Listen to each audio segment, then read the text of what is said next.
like catch me at the finish line, flexing, flexing, flexing.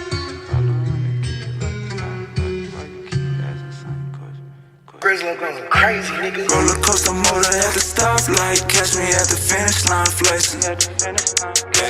Following the kid like a spotlight, why you keep asking same questions? Roller coaster motor at the stoplight, catch me at the finish line, flexing. Following the kid like a spotlight, why you keep asking same questions? I remember going to school, never had the latest shoes. You was raised to make it cool, I was raised to make a move. We was playing with different bags, so I kept getting shitted on. It was motivation, telling myself stay patient. Package touchdown, gotta relocate it. If that body got took down, guess it was donated. Plug ain't from round town, but we both native. Yeah, sliding with my body, I got a Joe waiting. Can't let these hoes spend the night, ain't got no home training. Heard your damn mixtape, gave it a low rating. Yeah, streets reply, I look right in a Mercedes. Creep at night, the city lights going brave. She popping it like that is meant for, can't be no road and extendo. Bitch, I put me in the friend zone till she see me in the end zone. Hoes calling from other zip code, trapping hard, I need a flip on this, the new pack, the last one, bingo. Coastal motor at the stoplight, catch me at the finish line, flexing. Following the kid like a spotlight, why you keep asking same questions? Roller coaster motor at the stoplight, catch me at the finish line, flexing. Following the kid like a spotlight, why you keep asking same questions? Stepping out cool, rock and roll my watch and shoes. They scream wave, ain't bring a pool. Mainstream think they scream my moves. Jack hit me up like gotta leave round 2. Know what's going on, man, you need it come through. I'm the neighborhood superintendent. Dogs in the den, got the cushion in the kitchen. Look here, baby, I'm on real time. Needle in the haystack, but still shine. Wave guard, grill gold like a face guard. I did a bid and tell them wait for it. Grill gold like a face guard. I did a bid and tell them wait, tell them. Roller coaster motor at the stoplight, catch me at the finish line, flex. Following the kid like a spotlight, why you keep asking same questions?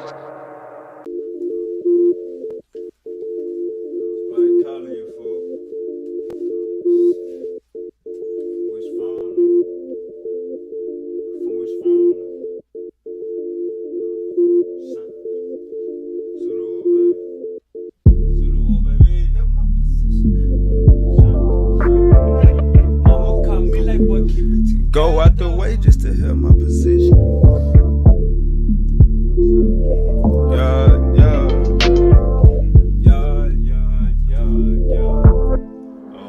Out this world Go out the way just to help my position. When I was broke, I just knew I would get it. That hate shit you want ain't no good for my spirit. It is what it is, I got tired of forgiving. Mouth full of ghost crackers smiling and glisten. Out with the old, my phone jumping this Wednesday. Knew I was special, just needed to listen. Lift up a latch and detaching the ceiling. Super Dushani, the motherfucking greatest. This my new rental, don't care, I drag racing. In your apartment, I'm popping the latest. Started finessing, so that's how we played it. Stepped envelopes, got it right on my brothers. No competition, we shine with each other. So many nights had my mind in the gutter. Mama told me like, boy, keep it together. Link with a big booty freak, it's whatever. Bet like a ring, we ain't cutting, we wrestle. Call my connect, need a package of pressure. Mind on my money, you know how I'm stepping. Took your advice, but I really ain't need it. You in my presence, 1K, how you keep it? Act like a star so they don't treat me basic. Bills late, niggas start getting creative. Go out the way just to help my position.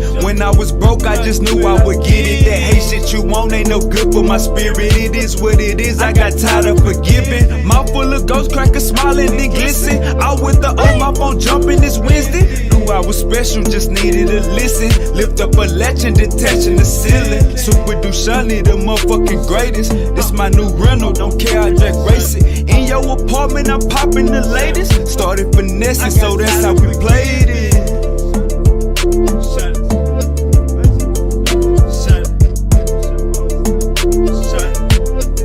I'm detaching the ceiling.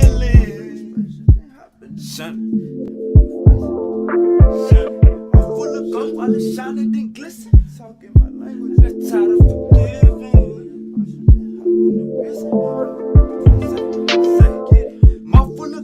smiling and glisten. Out with the old, I'm gon' jump in this Wednesday.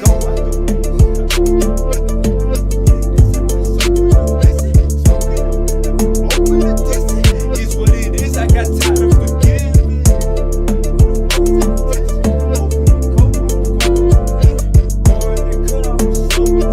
It is what it is, I get it in a minute.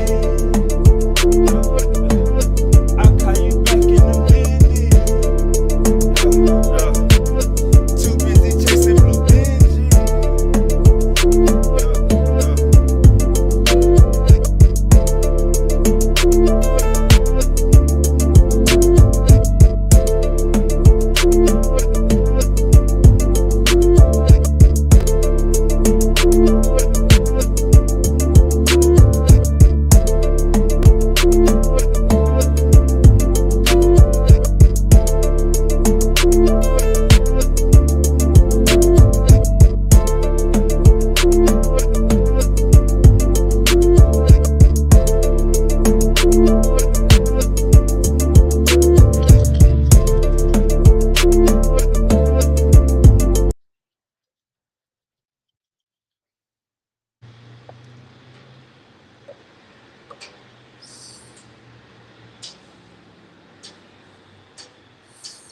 Uncle Chip.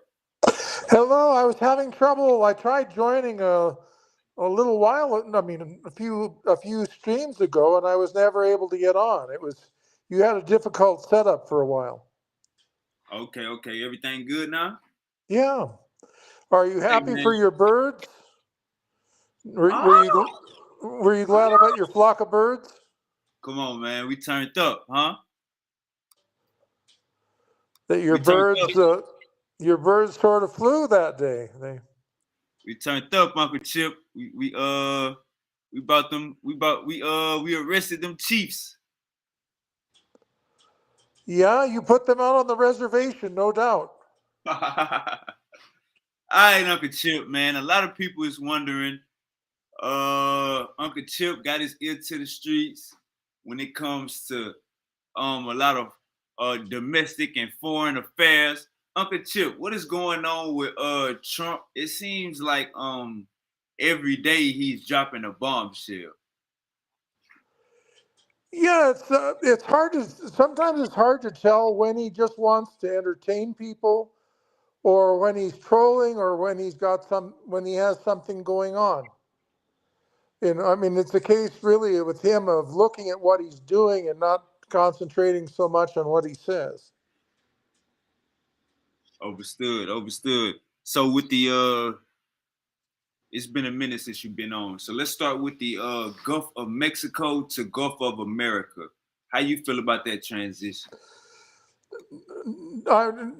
Do the sea urchins or the sharks or the clams, do they have a vote? Hey, Uncle Chip, they don't even know it changed, huh? No, they don't know it changed. I mean, the U.S. has an equal claim. I mean, if you talk about territory around this body of water, the U.S. has an equal claim to to name, I suppose. You If you sound like look a at the damn Republican too, Uncle Chip. You sound just like a damn Republican. No, but I don't care. I mean, I'm not worried about it at all. But I'm just saying, if you look at how many miles of coastline is there between Brownsville and Key West? How many miles of coastline is there in all of that?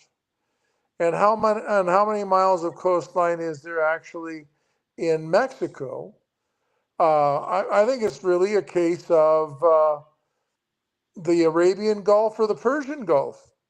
Oh, it's a 50-50. Which side of the ocean are you on? I really don't. I mean, I don't have a dog in the fight. Nobody ever went around waving a stick at the Gulf and saying this is the Gulf of America. I don't think it's going to last. I mean, people have gone through 250 years of school learning about the Gulf of Mexico. Uh, I don't. It doesn't bother me if Mexico gives it its name. I don't think the fish care. I don't think the sharks care. I don't think the beach cares. I don't think most people care. I agree. The fish definitely don't. The octopus in the Gulf of America, now known as formerly known as the Gulf of Mexico, the fish do not know the name change. I agree. The fish do not know of the name change. Uncle JJ, what's goody? I see you setting up. But yeah, Uncle Chip, man. So with China say they ready to go to war with the tariff situation. Uncle Chip, you have any input on that? Not really. I'm. That's really the part of this whole thing that I mean, in the end, people are going to do what is in their best economic interest. And if it gets too expensive for, China has a ton of people. They have a ton of stuff that they sell to us, and they want to sell a ton of stuff, and it's very important to them because they have to keep 1,300,000,000 people going. And the USA is buying a lot of their product. I think China is the third largest trading partner of the United States, and it's certainly in the top 3 trading partners of China. So it's very, very important for the Chinese because they're making a lot of money on selling to the USA. So I think the trading relationship, it's important for us, but it's very, very important for them. Okay. Let me pull up some of this video real quick. Man, I seen let me see, let me pull up some of this video. I seen what is the vice president? What's the vice president name? Vance, JD Vance. Yeah, I seen JD Vance, man. JD Vance, he like to fight. Well, he's he's a little bit combative. I think he's trying to, he may be trying to establish a name for himself, trying to put himself Right. in position to say that he's not going to back off to anybody about anything that if he thinks that he is right or knowledgeable about it. I mean, there's a certain, you can respect that to an extent. The news media is still heavily Democratic. So, there's no question that any time they get into an interview with a national media, traditional media, they're going to be pushed to defend their position. There's no question. The same is true of international media.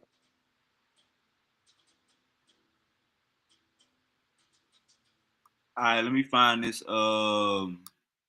I'm about to find this discourse between Trump and Zelensky.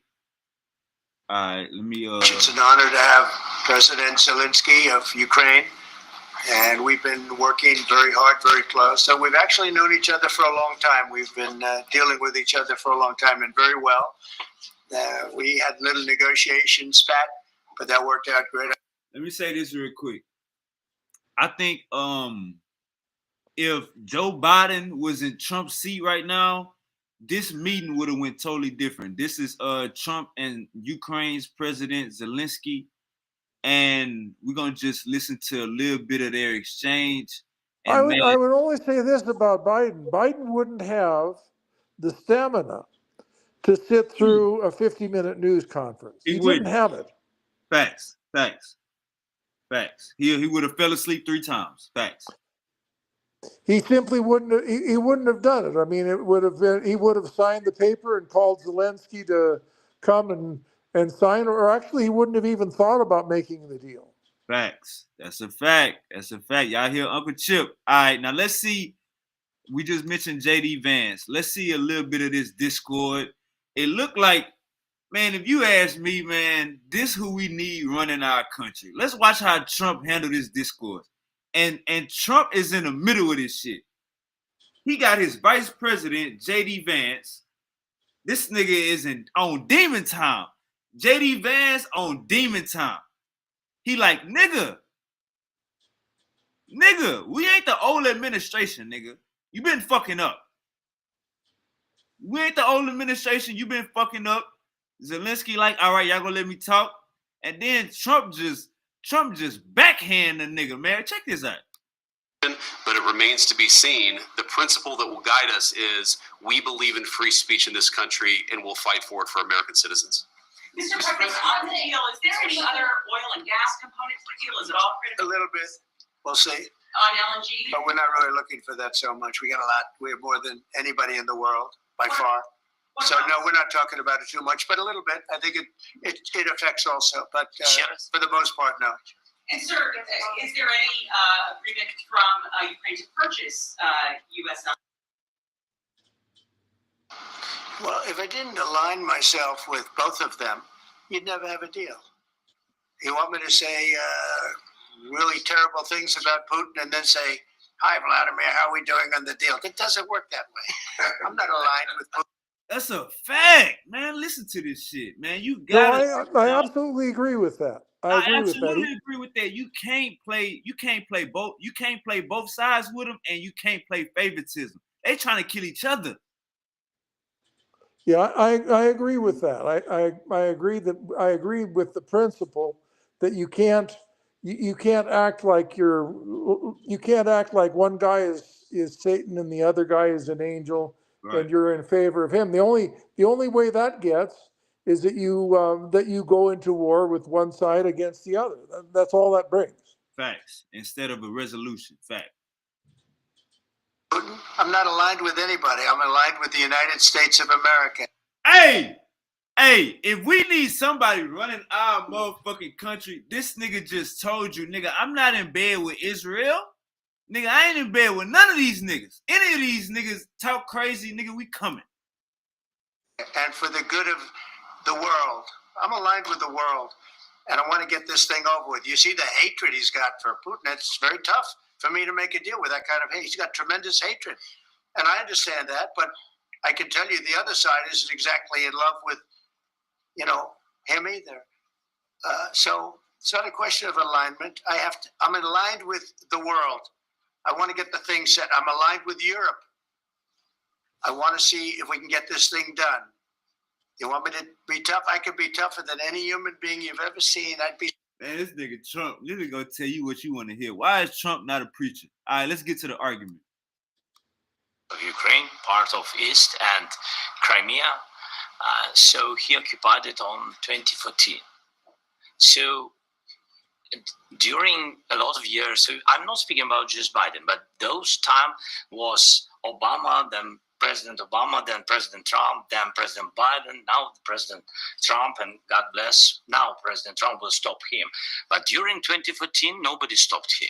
He just occupied and took. He killed people. You know what the context? They talking about Putin. So he Right. Well, they used in 2014 they occupied Crimea.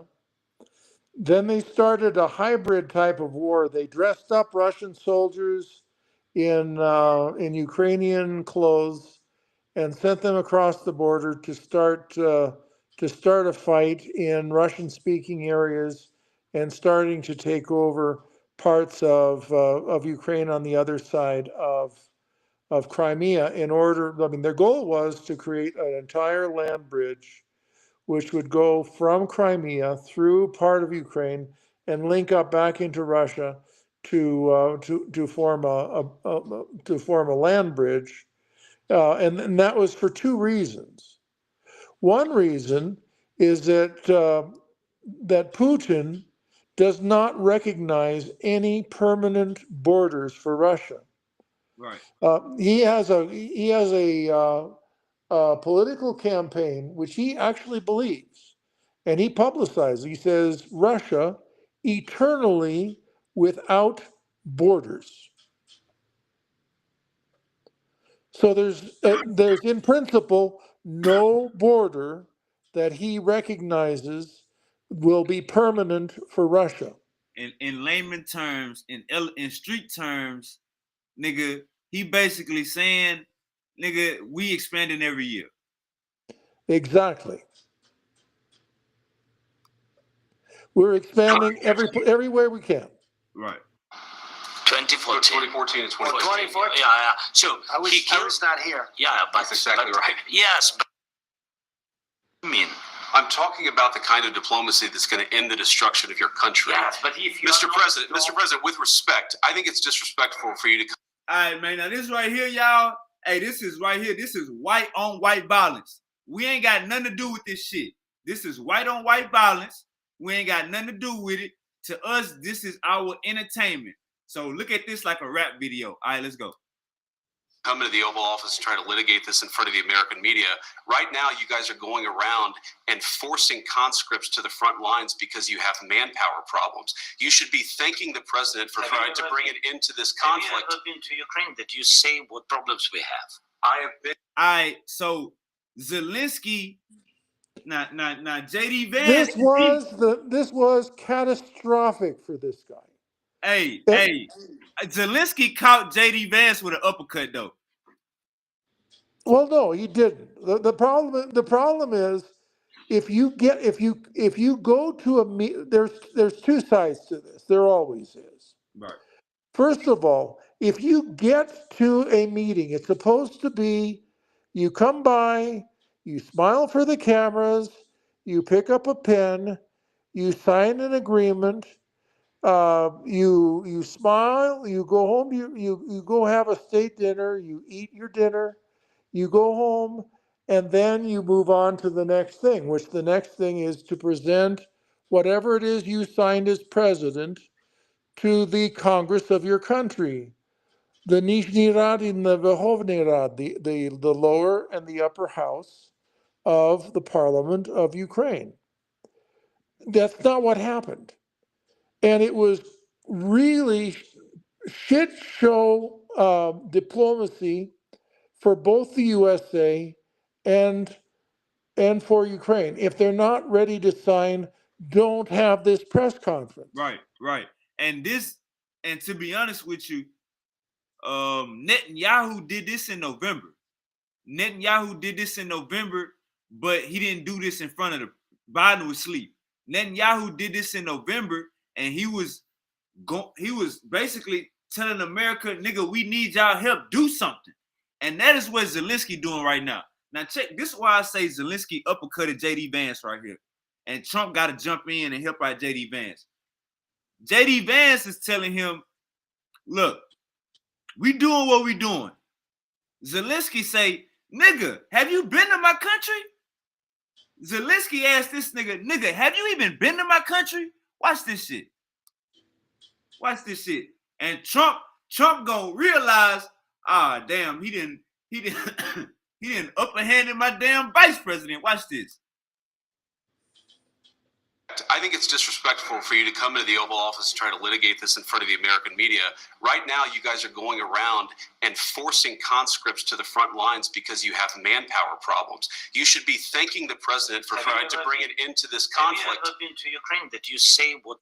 He say, have you ever been to Ukraine? Nigga, have you ever been to my house? Watch this. Catastrophic. For him, it's catastrophic. Oh, explain. It's not catastrophic for Vance. It's not Vance. It doesn't matter. It's not his bread. It's not his brother. It's nothing like that. But for Zelensky, who is trying to do something for his country, this is catastrophic. Facts. I've actually watched and seen. Now he asked you, have you been to his country? You can't even answer his question, JD Vance. You saying you watched it on Twitter. I watched the horrifying acts on the news. Into this conflict. Have you ever been to Ukraine that you say what problems we have? I have been to. I've actually watched and seen the stories, and I know what happens is you bring them on a propaganda tour, Mr. President. Do you disagree that you've had problems bringing people into your military? And do you think that it's respectful to come to the United States of America and attack the administration that is trying to prevent the? Go ahead, Uncle Chip. It's terrible. First of all, there's no way to. Zelensky should have and I've said this to a lot of people. Zelensky should have simply called over to long before this. Before they got to this point, he should have called over to his ambassador and said, we don't agree on fundamental things. I can tell right now. Right. We have to stop this press conference and say, with all due respect, Mr. President, Mr. Vice President, some problems have come up in this in the presentation of things which we don't agree with, and we need to. And there's some details that we still need to nail out. Here in Colombia, Sean, here in Colombia, we spent more time negotiating the purchase of the 2-bedroom apartment I'm sitting in than Trump and Vance and the State Department and the ambassador spent hammering out this mineral deal. Damn. Goddamn. Destruction of your country. A lot of questions. Let's start from the beginning. Sure. First of all, during the war, everybody has problems. Even you, but you have nice ocean and don't feel now. But you Terrible, terrible, terrible. For him, terrible. Hey, that's, I think, not just him clapping back at Vance, but that what he just said. He said even y'all have problems. Trump about to go off. you will feel it in the future. God bless It's you. terrible. It's just terrible. He just And said y'all Zelensky- have problems. He just said y'all have problems that y'all gonna feel in the future. Well, he's right. I agree with him. He's right. But during the heated discussion, that's a threat. Well, no, it's not a threat. It's an analysis of the situation, and there is a point there is a point to this, and it's true. To a degree, it's true. But the problem is this: it's not the place. It's not the time. This is the kind of thing that they should have gone back over, not in public, for God's sake, not in front of the international press. Right. The truth is this. Let's say, Sean, that everything from Houston over to Key West up to the South Carolina border is in the hands of Cuba. And Ukraine has called Trump over to Donald Trump to negotiate the Cuban USA treaty for land when the USA is occupied from Houston to Key West, from the South Carolina border to to the Caribbean Sea. And somebody says, well, you've got a war, you've lost several 100,000 people in the war, and we're here to negotiate the peace. And Zelensky, very honestly, is going to say, how in the hell can I be a president and negotiate Houston to stay with Cuba and not let Wavy sell his clothing in the United States? Right. Right. But that's an argument. You cannot make that for the world press. You have to make, his ambassador needs to make that. Right. His secretary, his ambassador needs to make that argument. His secretary of foreign affairs needs to make that argument. And there's fundamental things in this thing. Trump says, we gave you $350 billion. And Zelensky says, no, it's $178 billion. I mean, for God's sake, if you don't even know how much money is out the door, if he is, who's right and who's wrong? Is Trump right? Is Trump wrong? Right. If Trump is wrong, then they have to agree on what the money is. Right. And then the other thing is that Trump has said that half the money is wasted, and that Zelensky agrees that half the money has been wasted. Right. If I'm Zelensky and I hear this, do I agree that I've gotten $350 billion? I mean, do I agree that I'm going to pay $300,000 for an apartment, or am I going to pay $80,000 for an apartment? If there's a disagreement over something as simple as I'm going to buy this many square feet for this many dollars, and that's an easy dispute to figure out. I mean, I'm like I told you, we spent more time negotiating the price of a little 2-bedroom apartment in Colombia than these guys did talking about potentially $500 billion mineral deal. Right. You have to read this out. What am I paying for? How much money have I gotten? How much money will I get? What guarantees do I have? What guarantees do you have? How long will this treaty be in force? What do you expect from me in return for whatever it is? It seemed like he just came here for some help. Well, but it's understandable. But if you don't agree on the terms, if we don't know how, if Trump doesn't know when the war began, there's a section in there where they talk about the war began in 2015, and Zelensky says, no, it began in 2014. 14, You right. don't argue that at the Right. signing ceremony. Right. You Facts. just don't. And Facts. if you can't agree when the war began, if you can't agree how much money you sent, if you can't agree if you're paying for what has already been sent, or if you're paying for what is going to be sent, if what has been sent has changed from a gift to a loan. I mean, if Biden was stupid enough to not ask for any repayment of anything that the USA sent, and now Trump is trying to claw that back. I mean, I'm perfectly happy if I'm Zelensky or the Ukrainians to say, you know, Mr. President, with all due respect, we made agreements with your previous government, and now we're trying to make a new deal with you.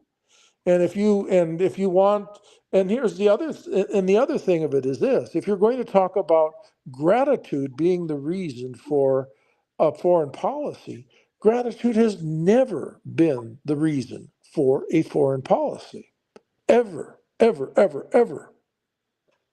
And I can tell you stories about that. All right, let me get the brother back up in here who had just came up in here. All right, I got Misery back in here. Hey, Misery, we waiting on KOT and Craig. Misery waiting on KOT and Craig. All right, let me finish this video up. The destruction of your country. A lot of questions. Let's start from the beginning. Sure. First of all, during the war, everybody has problems. Even you, but you have nice ocean and don't feel now, but you will feel it in the future.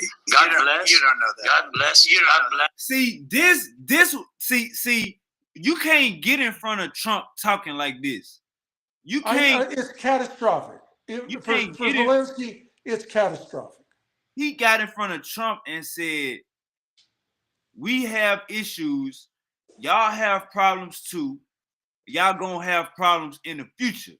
This is the discussion for private. This is the discussion that you don't even want to have with Trump. You want to have this with Marco Rubio. You want to have this discussion with people in the State Department. You want to have this discussion with soldiers, with generals. You don't want this discussion with Trump.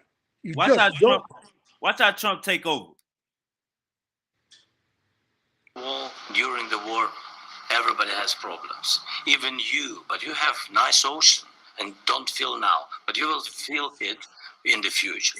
God bless. You don't know that. God bless. God bless. You will not have a war. Don't tell us what we're going to feel. We're trying to solve. Don't tell us what we gonna feel, nigga. We here to help you. You don't know what nigga. We're a superpower.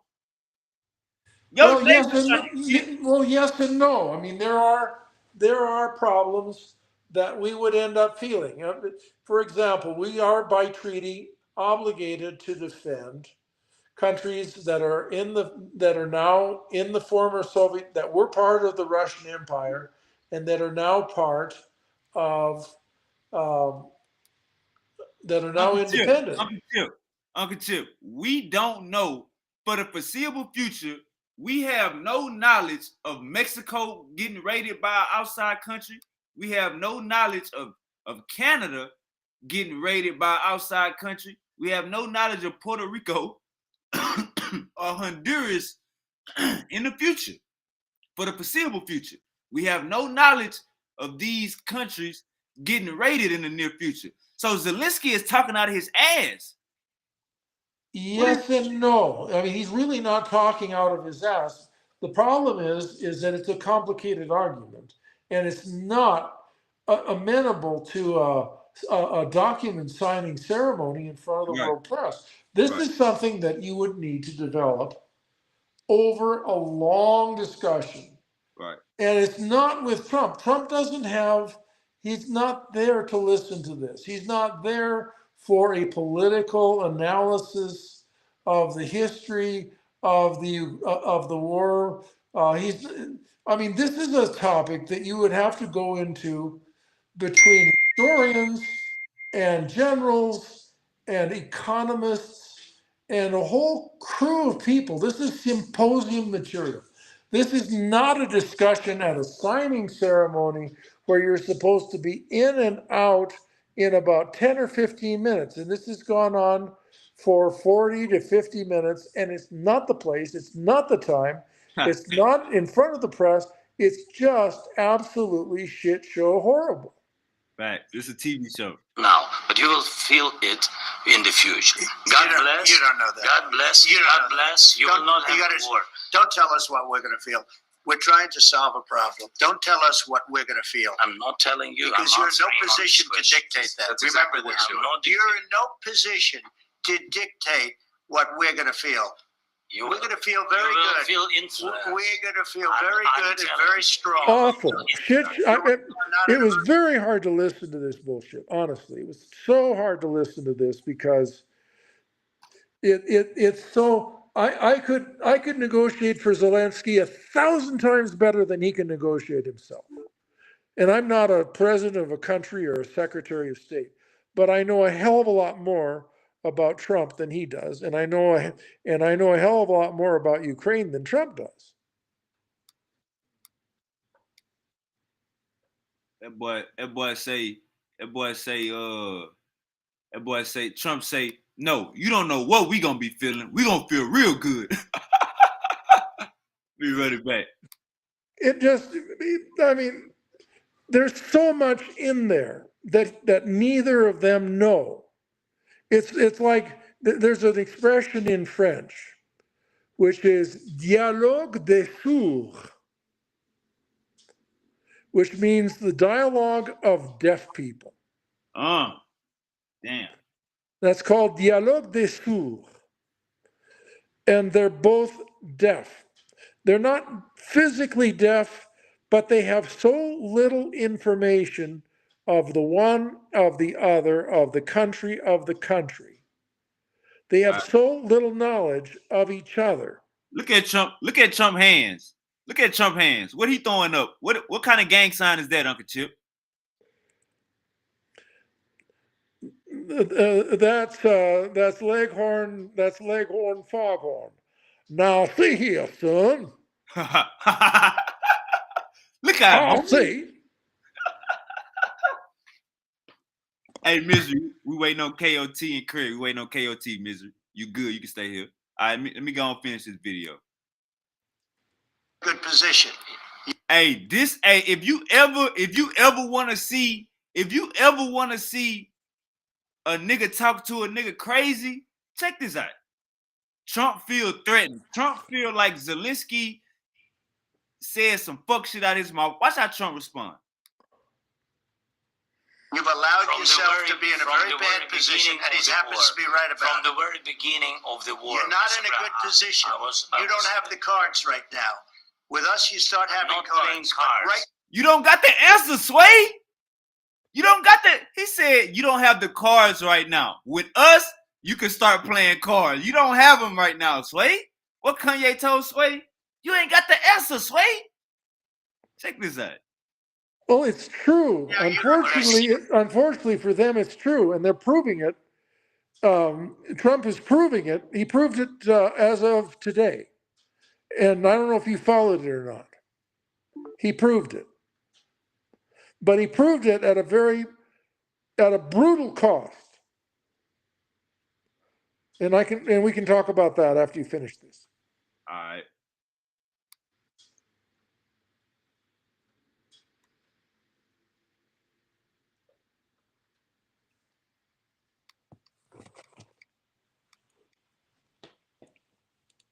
Cards. Mr. President, You're I'm playing very cards. serious. You're I'm gambling the with the president lives in of war. millions of people. You think- You're gambling with World War III. What do you think You're about- gambling with what do you World think War III.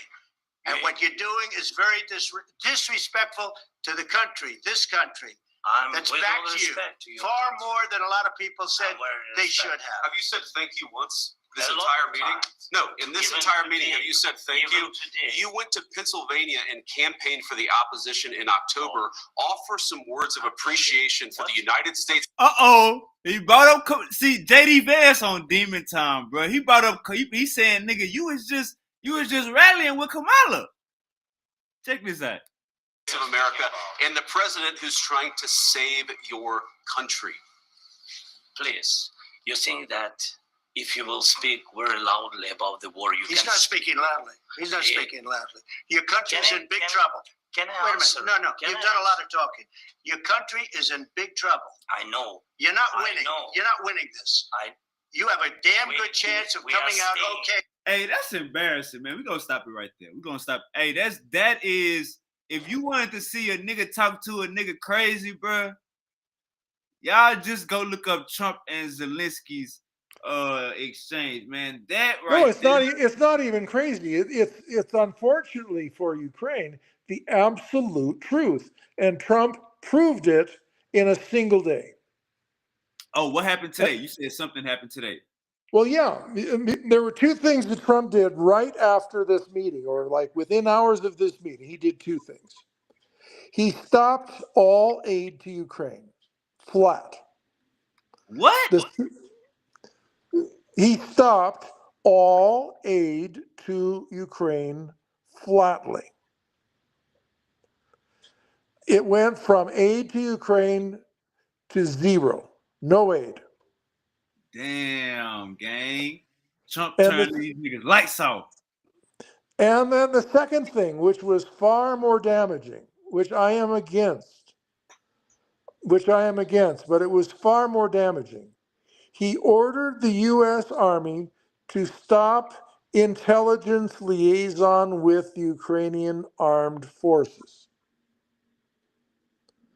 And that had an immediate effect as of last night, or maybe even tonight, because the United States was providing all sorts of in-time tactical alerts to the Ukrainian missile defense forces, allowing them to shoot down through the Patriot system and the hybrid systems of anti-aircraft missiles and air defense system that the United States supplied to Ukraine.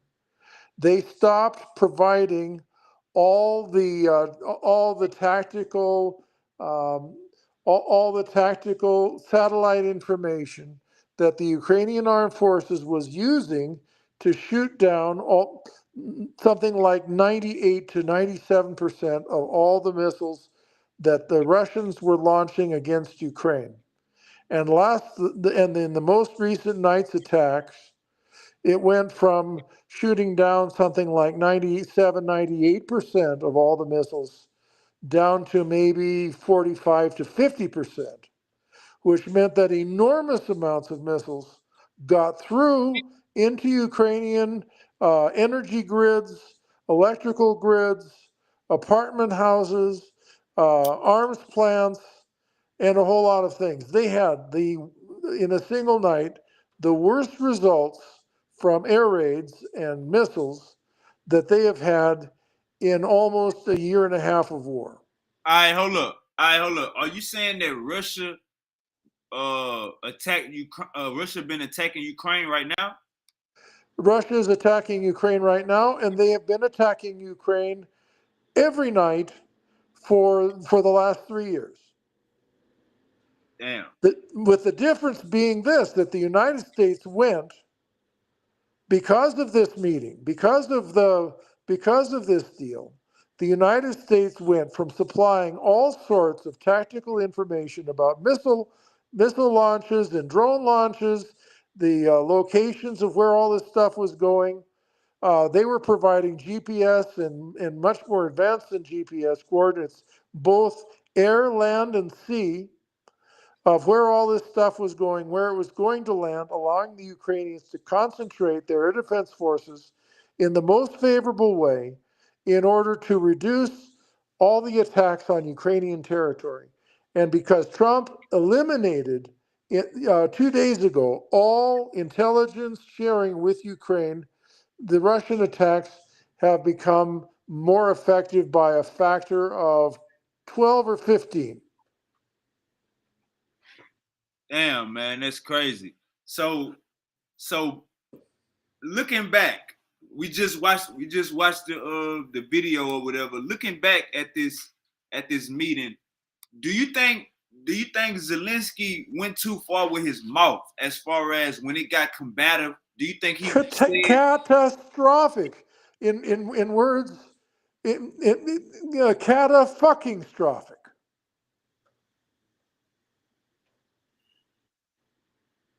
I feel like some of the stuff he was saying, I mean, looking back at it, it's clear that what the objective was, the conversation didn't match up with the objective.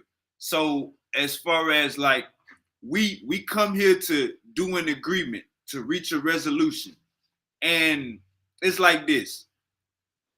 Like Trump said, you don't have the cards right now. You know what I'm saying? You're not in the game. You're gonna start a World War III. If I need help, and if I come to America, or if I come to Trump and Vance for help, even if it get a little combative, I'm knowing this shit that I can't say because I'm the one with my hand out. It seemed like at that point, it seemed like Zelensky thought he was talking to Biden. I think that's what it was. Well, no, he wouldn't. I mean, Biden wouldn't have been there. Biden, for the last 2.5 years of his administration, could not work more than 2 hours a day. Yeah, I'm talking about more so. I'm talking about more so of the first 2 years when he was taking all those meetings. Well, When they was after the funding out first year, when they were signing after out the first year, after the first year, they did not have a cabinet meeting after the first year of Biden in office. He simply wasn't up to a cabinet meeting. And people would say they'd schedule a meeting, they'd schedule a cabinet meeting, and they would just privately say, you know, they'd give excuses, but afterwards in Democratic circles, what the information was is Biden wasn't up to it. He couldn't do it. All right, y'all heard it here first. Uncle Chip say Joe Biden's last 3 years in office, he was not able to take no goddamn meetings, and they was lying, making excuses for him. We just heard it here first, guys. Well, and you don't have to take my word for it. I mean, there are lots of people who are talking about it. You can go on YouTube and listen to all sorts of Democrats, congressmen, people who now, after the elections, are, they were trying to prop him up, but they made a terrible mistake by allowing him to believe that he could run for re-election. Hello. Go. All right, hey, Misery. I'm waiting on KOT and Craig, Misery. I'm waiting on KOT and Craig. I see you keep dropping that. I'm waiting on KOT and Craig. If y'all boys want to jump in the conversation, everything is good. But man, I feel like when you need help, you gotta watch the shit that you say. It can't be an argument when you knowing that ain't the precedence of what you came there for. Not the place, not the time, not the place, not the time, not the man, none of that was it's way too complicated. If I were going to argue this, you have to go and give the US administration a symposium. You can't go in there and negotiate this if they don't know what's going on. And it really looked to me like the people making decisions in the administration, the decision makers, are not knowledgeable. I don't believe that Trump knows. I don't think that Vance knows. And I don't know if Marco Rubio knows or not. I think Marco Rubio knows an awful lot about South and Central America, Latin countries. He speaks Spanish. I don't know how much he knows about Eastern Europe. I don't think he speaks Russian. I don't think he speaks Ukrainian. I don't think he knows the history of the place or the culture or or a lot about the history of the Soviet Union or the Soviet republics or the way the Russian Empire grew in the 19th century, how it how it came back together as the Soviet Union, how it fell apart in 1991, what Putin is after, what his view of the world is. I think they know some of it, but I think there's an awful lot of it they simply don't know. And they don't know the history of Ukraine. They don't know the problems of Ukraine. They don't understand the linguistic makeup of the country. I think there's a lot they simply don't know. Well, let me ask you this. Chip. Go ahead. We known for picking our head in other people's wars. We known for picking our head in other people's battles. Yep. So is this with like it seemed like to me this it seemed like to me Trump is just not taking. Trump is like I'm both of y'all my allies and we're gonna keep it like that. I'm not gonna show no favoritism. But is this America's fault for being in everybody's feelings? Well, I mean, it's sort of like we're part of the show, but we're not all of the show. We're part of it. There were mistakes. There were things that could have maybe been done at the right time in the right place. For example, I think that if Biden had said, you cannot attack Ukraine violently, you can't go beyond this point, and if you do go beyond this point, we are going to do all sorts of things which will make your lives a living hell, and you simply don't want to do it. But Biden was not the guy who could communicate that. I mean, you remember on TV when they were just before the invasion, the Russians were saying, it's preposterous, crazy. You people are in insane asylums to say that we're going to invade Ukraine. And the foreign minister said that. Putin said that. Um, the Russian press said that all this was just a fever dream, crazy talk by Western people that they were going to invade. Do you remember that? Yes. And then as soon as they did their invasion, then they changed the story. They flipped the script. Right. And Biden told the world, he told Ukraine, they're going to invade you. Because the CIA knew, I mean, they could see the buildup on the border. When you see hundreds of thousands of troops and armored vehicles lined up for a number of miles in back of a border, you can see it coming. It can't be a secret. Right. So they knew it was there. They knew that the Russians were just, they knew from satellite, and they knew from intercepted communications. They knew from they knew from the various sources, the people that they talked to about provisions. They knew what was going on. They really knew what Russia was going to do. There was no. This was one place where the United States had all that information in their hands. They knew it was coming. But Biden did an absolutely horrible job communicating that to the Russians that this would be a bad idea. He said things like, well, if it was limited, maybe it wouldn't be so bad. And he said, well, what do you tell the Russians if they say we're going to invade? And he said that famous, don't.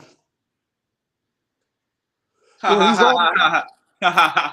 Then he fell asleep. Yeah, that's the one where he fell. He fell off the stage or something like that. He tripped right after or something. Don't. That's all he said. And what does that communicate? I mean, Putin looked at that and said, this guy is weak. He's not in charge. The people who are making the decisions in the USA are bureaucrats. They're not. They're not strong political people. The generals Bro. don't No, have no, no. control. Hold No, up, no, hold no. up. You forget it. Go. Mute your mic. Go ahead. Hold up. Jump in. Hold You're up. forgetting, Hold up my real quick. brother. Because I had a whole train after that. Hold up, Goo. Go ahead, Uncle Chip. I had a whole train of thought I had after that.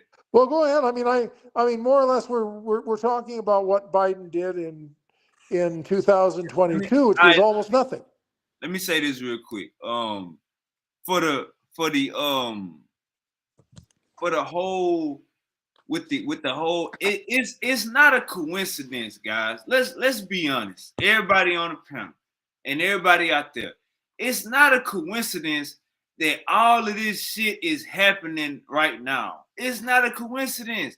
We at the point right now where one thing Trump say could fuck everything up or could make everything right. There's a reason we got to this goddamn point. There's a reason we got to if Trump say, you know what, and like how Uncle Chip said, he just dropped all the help for Ukraine. If Trump say in the press, Ukraine, you on your own, we know what time it is. If Trump say out his mouth, Israel, you on your own, we know what time it is. We at the peak. We at the peak of these goddamn European wars happening.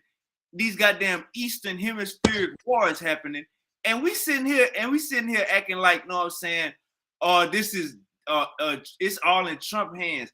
This shit got the Trump doorstep. This nigga, how long he been president? 40 days, 45 days. So I'm saying this. Go ahead, Goo. That was just for the conversation. Bro. This is the thing with me. When it comes to Trump and Russia, he's been an asset. It's been shown, whether we believe it or not, there is credible evidence to indicate he has Russian ties.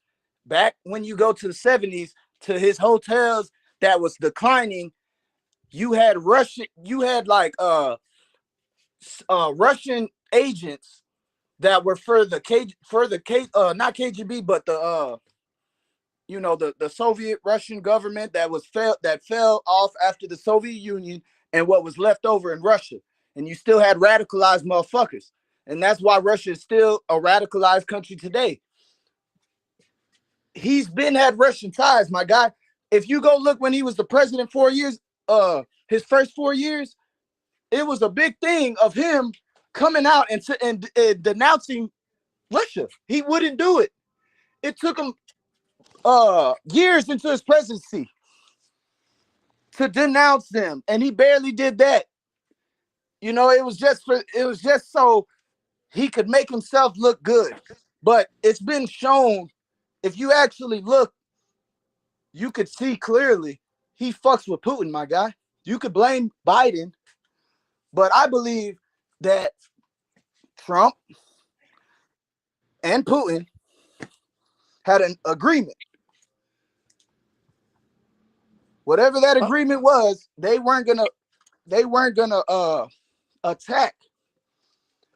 And guess what? Joe Biden get in office, and then all of a sudden they attack. So you could say the same shit. Joe Biden was handed this bullshit. Well, They've been at war how many years? Well, it started in 2014.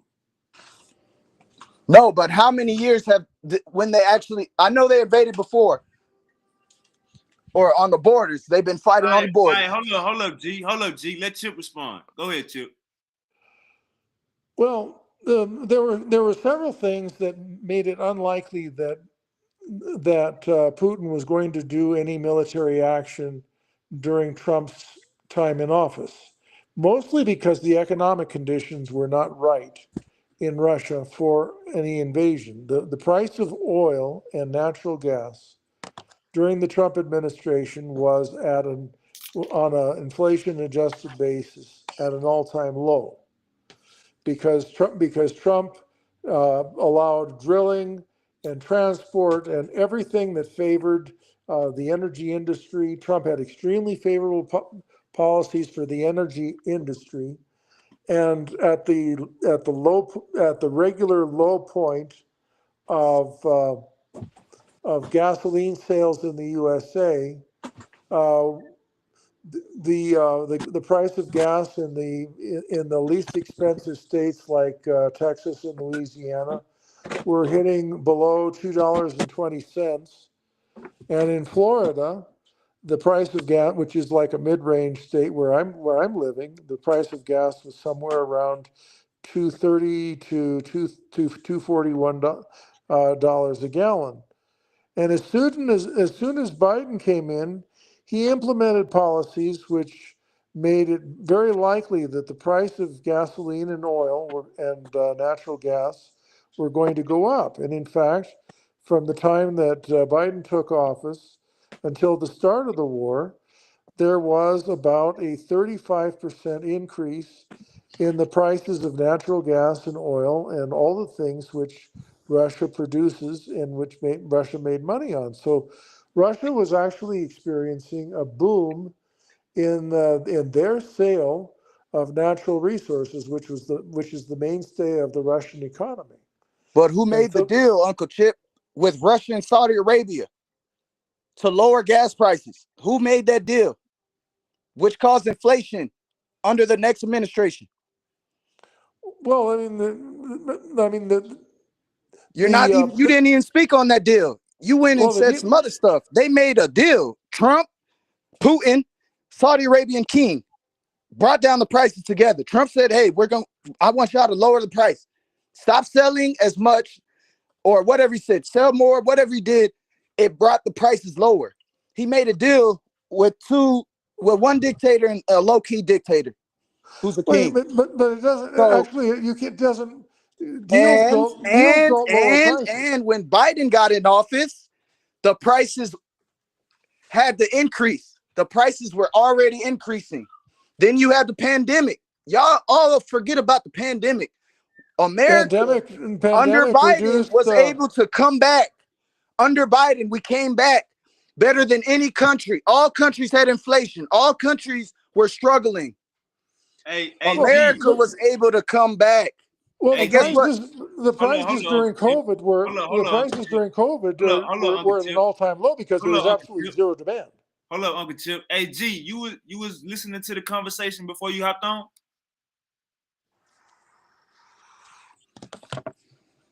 G, Goo. Yo. Hey, you was listening to the conversation before you hopped on?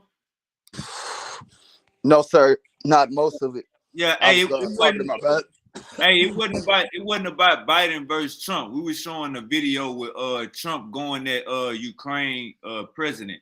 But that whole video, if you could watch that video and not feel ashamed, then me and you don't stand on the same values as Americans. If any American looked at that video and was like, yeah, stick it to him, that's I really look at you sideways, because that's not how you conduct yourself as the president of America. Nigga had a whole he brought the camera crews because he knew what he was gonna try to do. He was gonna try to make him look bad off the jump. I don't think really, so. Trump looked bad. I don't think so. Because I listened, because Trump look at the conversation. Hey, Goo. You got it at. Now hold up, bro. You can't. My bad, Uncle Chip. You can't wait 5 seconds and then relax. All right, go ahead, Uncle Chip. No, as far as what I'm comparing on the oil, I mean, we'll go back to that, the oil and gas and all that. The price that Trump was able to get not on his own, but the overall massive production, easy conditions for the oil industry. They didn't have to pay that much in insurance. They had full access to federal land and private land. They were it was a government very much in favor of pipelines, which is a low cost way of transporting oil and natural gas. The pipelines for gas and oil and all of this sort of stuff. Uncle Chip, that conversation was off topic. Get back to what he said about Trump tried to shame. Okay, you want to go back to that? All right.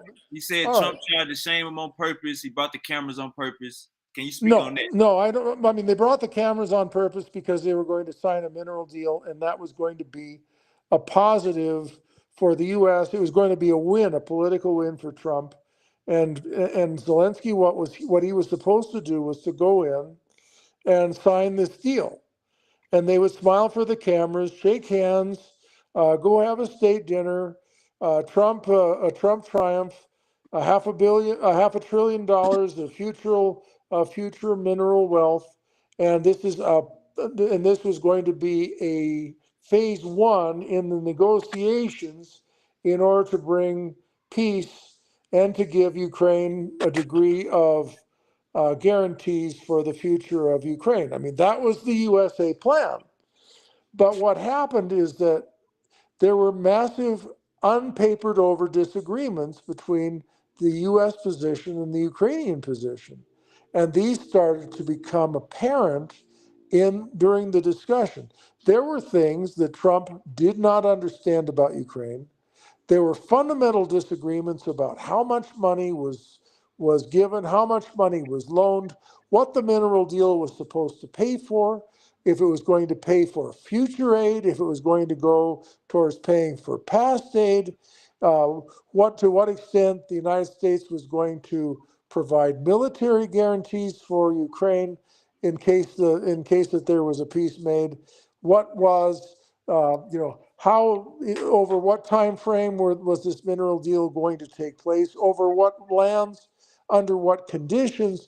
These were huge, huge areas that they simply had not discussed. And so what I said is, Come on, Chip. Come on, come on, come on. They hadn't discussed this. You're telling me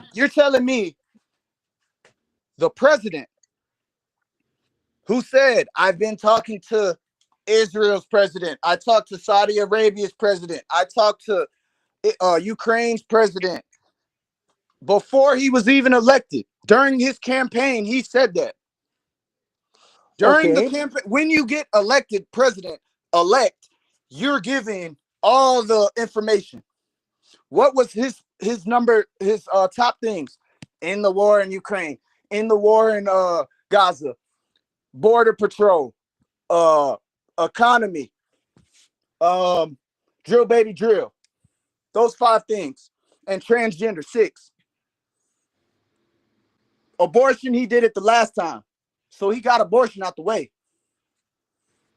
You're going to sit here and tell me that these guys haven't discussed this shit, and then they were supposed to come together and then have some more discussions about some stuff they didn't understand prior to that? No, in front of the cameras? I'm telling you exactly the opposite. That's not what you said. No, I'm telling you exactly the opposite. What I told Sean is that when Zelensky heard so much stuff that he didn't agree with, what he should have done, and what I would have done in his place, is to call my ambassador over, whisper in her ear, and say, I'm very sorry, Mr. President, Mr. Vice President, during the course of our presentation here, I noticed that we still have some things that our two sides have not hammered out. We need to go back and negotiate and define our terms, because I hear things that we need to discuss more, and a public forum is not the place to do this. That's what I would have done. But surely, Uncle Chip, you're not gonna say the president of the United States didn't already know that, didn't have prior disagreements. Zelensky been saying, well, we can make a deal with guarantees, with guarantees, with guarantees. He said the same shit at that meeting too, with guarantees. But the disrespect and the targeting from the pussy-ass vice president is what made the conversation blow up. But you're not going to sit here and say they didn't plan this shit. It was planned. No. Look at Marco Rubio. He already knew. His face stayed still the whole time because he knew it was a fuck show. He is going against his own values by becoming Department Secretary of Defense or State, whatever he is. They But could see he the is shit show going coming. against his own values by They could being in see this the shit show coming. administration. This is a fuck show. They could see the shit show. They could see the shit show coming, but it was sort of like the Chicago Bears and the New England Patriots in the '85 Super Bowl. In this, I mean, I'm using a sports metaphor. You could tell that it was going to blow apart, but it was not immediate. It wasn't the first quarter where everything fell apart. It was in the second quarter that Hey, that let it me became ask obvious. this question. Let me ask this question. Hey, Goo, you there? Yeah. Hey, Goo, do you think if JD Vance would have kept his mouth shut, the interview would have went better? Slightly. Okay. Slightly, yeah, I do. If he would have but said, say thank you, like that's makes or breaks anybody. And then Trump rode with the shit and tried to say, oh, the nigga called him a dictator, fam. When we know Putin is the dictator. Everybody knows that. And he had the nerve to call this dude who was a comedian and got elected. He's just like Ronald Reagan. He was an actor and got elected from popularity. But Russia happened to fucking go to war. All right, let me ask you this. Was Zelensky talking crazy? Hell No. nah. Hell no. I'm surprised he didn't go off more. I wish he would have defended himself better. But he was trying to be respectful and he was letting America be the big man, you know, because we are. But at the end of the day, you know, Trump was looking small as fuck. JD Vance is looking like a cheerleader. And Marco Rubio, his face said it all. All right, so check out this comment. So King Hercules says, is this black guy saying that he's ashamed that some Nazi motherfuckers got checked by some other racist motherfuckers? Is that what I just heard? Not sure what he means. I guess he's saying, I'm defending Zelensky, and he's saying that he's a Nazi guy. Nah, let me read it again. Is this guy saying that he's ashamed that some Nazi motherfuckers got checked by some other racist motherfucker? Is that what I just heard? I don't understand what he's saying. No, not talking to you, Uncle Chip. He talking to Goop. Well, I mean, I still don't He's understand saying what he's that. saying. That's what I just said. He's trying to say that Zelensky's some Nazi motherfuckers, right? It's either Zelensky or Russia. Who's the Nazi motherfuckers? Zelensky. Germany's out the equation right now. Zelensky. Okay, so Zelensky's some Nazi motherfuckers that is not the truth. Do your research. Zelensky's Jewish. So he basically saying you ashamed that a white man checked another white man. That's basically what he said. That's not what he said. He said Nazi motherfuckers and racist motherfuckers. Right. That's a big difference from white people on white people. That's a big difference. That's basically what he's saying. You ashamed of white people problems? That's basically I'm ashamed. Hell yeah, I'm ashamed of my president making us look bad in the fucking White House, in the Oval Office, wherever he's at. Whoever my president is, black, white, Mexican. Made us look bad? You think he made us look bad? Well, I mean, we already look bad. It's over with for us as far as, you know, we're the laughing stock of the nation, of the world again. So, I mean, but as far as what fucked me up was the fact that we all know Russia. We all know he was a Russian benefactor. And we've been saying the shit. Everybody been saying the shit. We said it before this presidency. It's only iterating and affirming and confirming what we've been telling y'all about Donald Trump. All right, check this comment out. It says, okay, and Russia isn't an enemy to us. When has Russia ever threatened anyone's life in America, especially black people? Bro, Russia has always been a threat, bro. After the Soviet Union got dissolved, Russia has always been in that fucking group of nations like Iran, Iraq. They're in those nations. North Korea, there's a whole history after the Soviet Union and Russia and all those surrounding nations. They had to give up. Nah, basically what he's saying is, hey, Goo, you been drinking or not? Honest question. Nah. All right. So basically, what he's saying is, when has Russia ever threatened black people? Like, when has Russia ever, you know what I'm saying, like, been a threat to us? That's basically what he's saying. We killed Russians in World War II. Actually, Black we were people. allies in World War II. What? Russia, the Soviet Union and the United States were allies Well, in World War II. World War One. World War One. Well, in World War One, we were actually we sort of overlapped. Russia was on the side of the Allies. They were on the side of the United Kingdom and France, Uncle and Hercules. against Hey, can you against hear me? Germany and Austria and Turkey All right. in So World War One. what about the Russian missile crisis? Hey, hold up. Let me ask this question. The Cuban Missile Crisis. Cuban Missile Crisis. Hold up, Who real was quick. that with? Hold up. Let's not get off topic. Let me ask this question. Had a whole Cold War. Hold up. Goo. Relax. Peace, Uncle Hercules. Hey, Misery, we still waiting on KOT. Craig said he just sent KOT the link. We're waiting on KOT. All right, hey, Goo, let me ask you this last question, and then we can hear from Uncle Hercules. Hey, Goo, do you think if JD Vance would have never said nothing, they would have signed an agreement that day? Fuck no. Okay. Fuck no. Because Trump never switched up. What he was trying to give Zelensky from the jump, which was bullshit. And that's why he kept saying with assurances, with I forget the word he used, but basically assurances, guarantees. With guarantees, we will sign a deal giving up some of our natural resources. And he iterated it multiple times, so you got the point. With guarantees. Trump's not giving us those guarantees. He's not going to sign no shit like that. Come on now. It's fucking I don't think we were ready to sign, but I think that they should have stopped the press conference before then and gone back and renegotiated. That's my position. I mean, it's not. I'm not sitting here saying yay Trump. I'm not sitting here saying yay Zelensky. I think there were problems on both sides. I think Trump didn't have his terms down. I think Zelensky honestly wouldn't know why he was signing it, what they were getting for signing it, and they needed to negotiate more. They weren't ready, and they should have acknowledged that.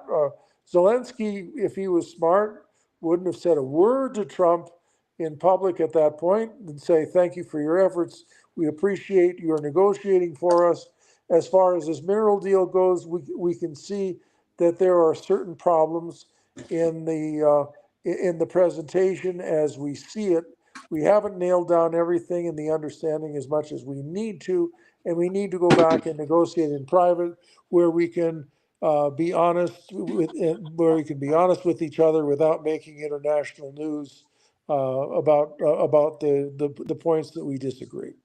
That's what I would have said, and they would have easily agreed to that, and they could have gone right ahead. They had all the people there. They had the ambassadors there. But Uncle Chip, hold up, G. Hold up, Goo. I want to hear from Uncle Hercules after this. All right. Go ahead, Uncle Chip. Finish the sentence. Well, I was pretty much done. I mean, they needed to go and negotiate several very important details that weren't clear to me. I mean, I wasn't clear about them. So I don't know how Trump is clear about them and Zelensky if I don't see how they are clear about them. Uncle Hercules, you there? Yeah, can you hear me? You got the flow. So I just briefly, man, I think we get confused by the history.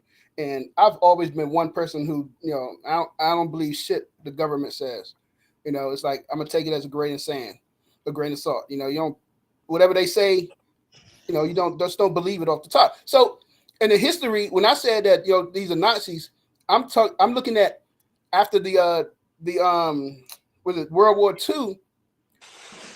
During World War II, you had the Ukraine sided with Germany, and when it was over with, those Ukrainians that was part of Nazi army went back to Ukraine. They did not get arrested. They was not prosecuted like the Germans were. They just went back to Ukraine, and their children and their children and grandchildren are the people who are over there today. And in the 90s, in the early 2000, 2013, was it 2013, 2014, when they had the coup, that was a Nazi regime that they installed. That sign, that red flag, that red and black flag that they had, that sign of blood and soil, that's a Nazi sign, a Nazi call. Their whole army, the Asdorf Battalion, is a Nazi battalion. And y'all mentioned like Zelensky, he's Jewish. So what? Colin Powell's black. There are many black people who was a part of, white people's armies and Arabs' armies killing black people. It don't matter if you're Jewish. So what? He's a token. But that doesn't mean that their whole. That was why Russia invaded. Brother, wait, hold up, about Americans. You can say the same thing about Americans when it comes to slavery. Hey, Goo. Yeah. The only way, hold up, the only way to have a powerful build only is if you don't cut nobody out. That's the only way to have a powerful build only. You let them get it all out, and then you chop it up top to bottom. You know what I'm saying? Don't cut nobody train of thought off. Let's get it all out. Go ahead, Uncle Hercules. Yeah. So what I'm saying is that Russia, they invaded because of the Nazi regime that was building up in Ukraine, and they were saying that they did not want. Number one, they did not want Ukraine to be a part of NATO. They said that explicitly to the European Union that Ukraine cannot be a part of NATO. And number two, they were saying that, hey, y'all cannot. They have a large Nazi army, and they wasn't going to allow that. But the Americans kept pushing Ukraine to be a part of NATO, and Russia wasn't having it. It's the same thing when Russia was like, back in the 60s, when Russia was putting missiles in Cuba, and America wasn't having that when they was dealing with Cuba. It's the same thing. They didn't want NATO on their back steps. They wasn't allowed that. So yeah, Putin was like, fuck that. He was going to strike the first blow. And I ain't got a problem with it. He wanted to strike the first blow. Let him strike the first blow. And when we think about it, this is it's another war. White people, they starting the war amongst themselves, man. And they trying to drag everybody else into the shit. Like, it's affecting us. It really don't. And that's the shit that annoys me, because it really don't affect us. You know what I'm saying? If America did not step involved with Ukraine, Russia would have controlled that shit, and it would have been over with by now, and none of our lives would have been different. Facts. We still been on this joint talking and debating and shit. You know what I'm saying? Nobody would have been like, oh man, we gotta look out for Putin, man. Watch out for them Russian agents. Nobody would have been doing that shit. We've been chilling, still going to the club, getting drunk.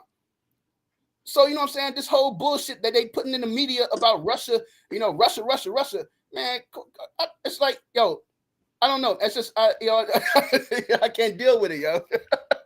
I get your point. Go ahead, on Hercules, but at the same time, it does affect us.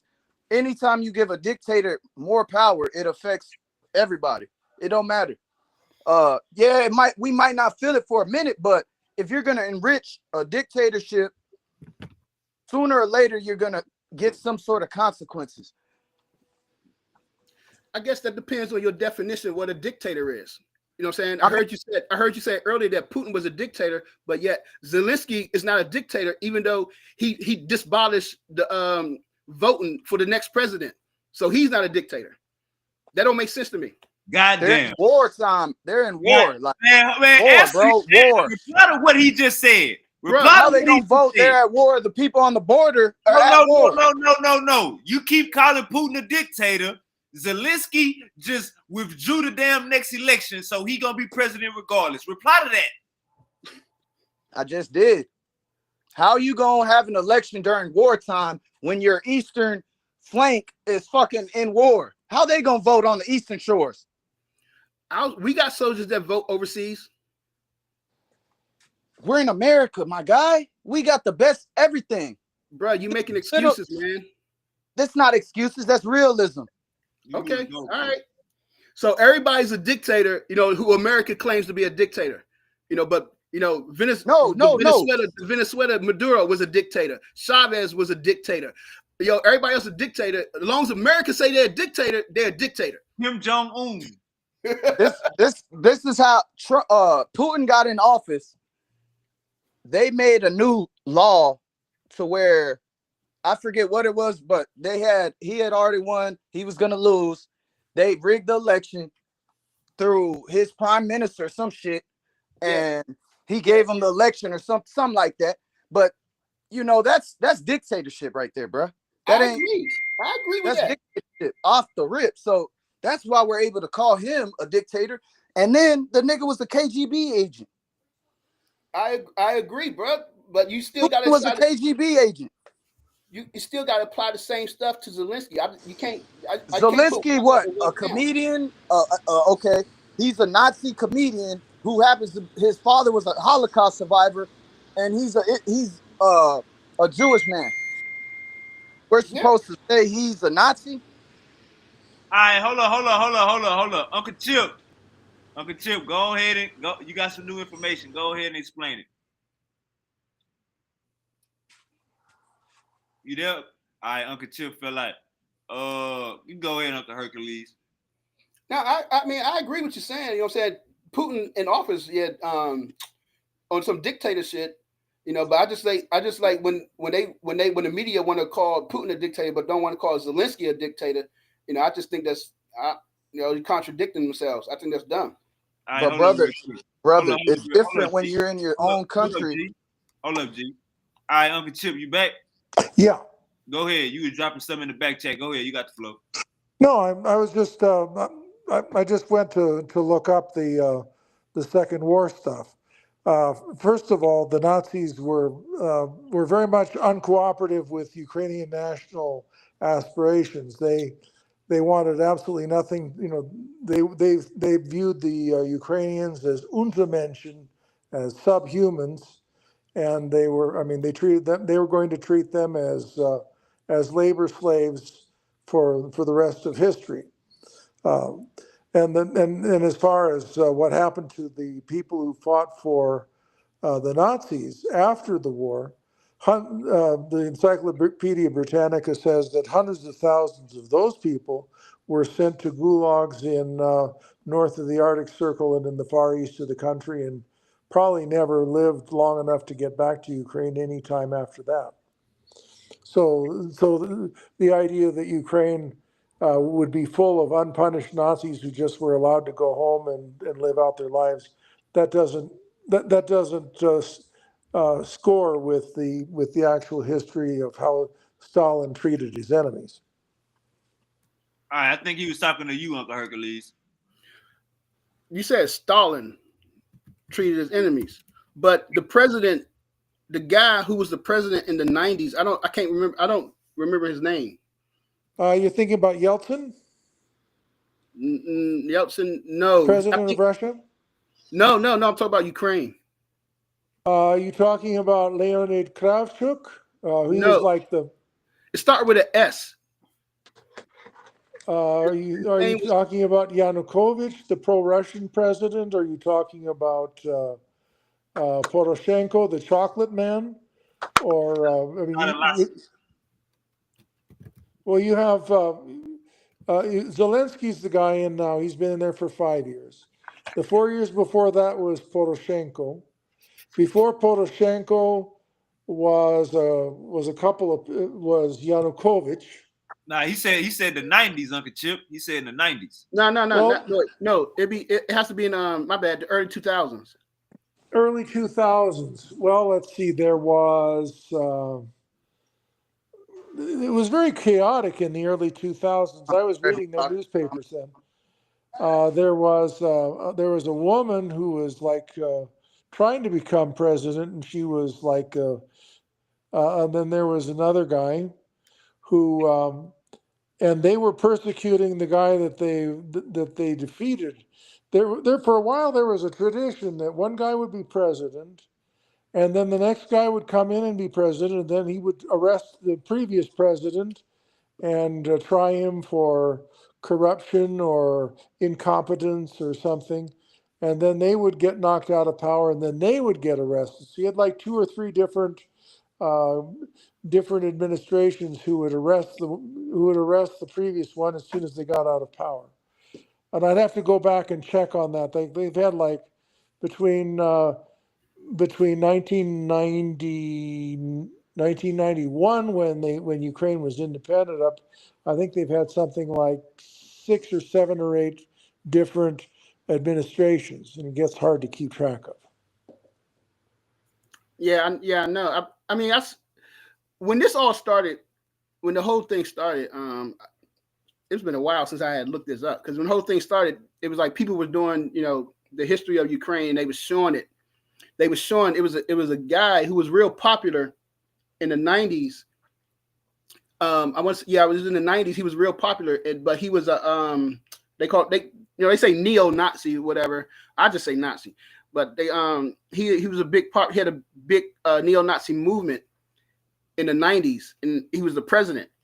I can't think of his name. I'm trying to I think it started with an S and a B or something like that.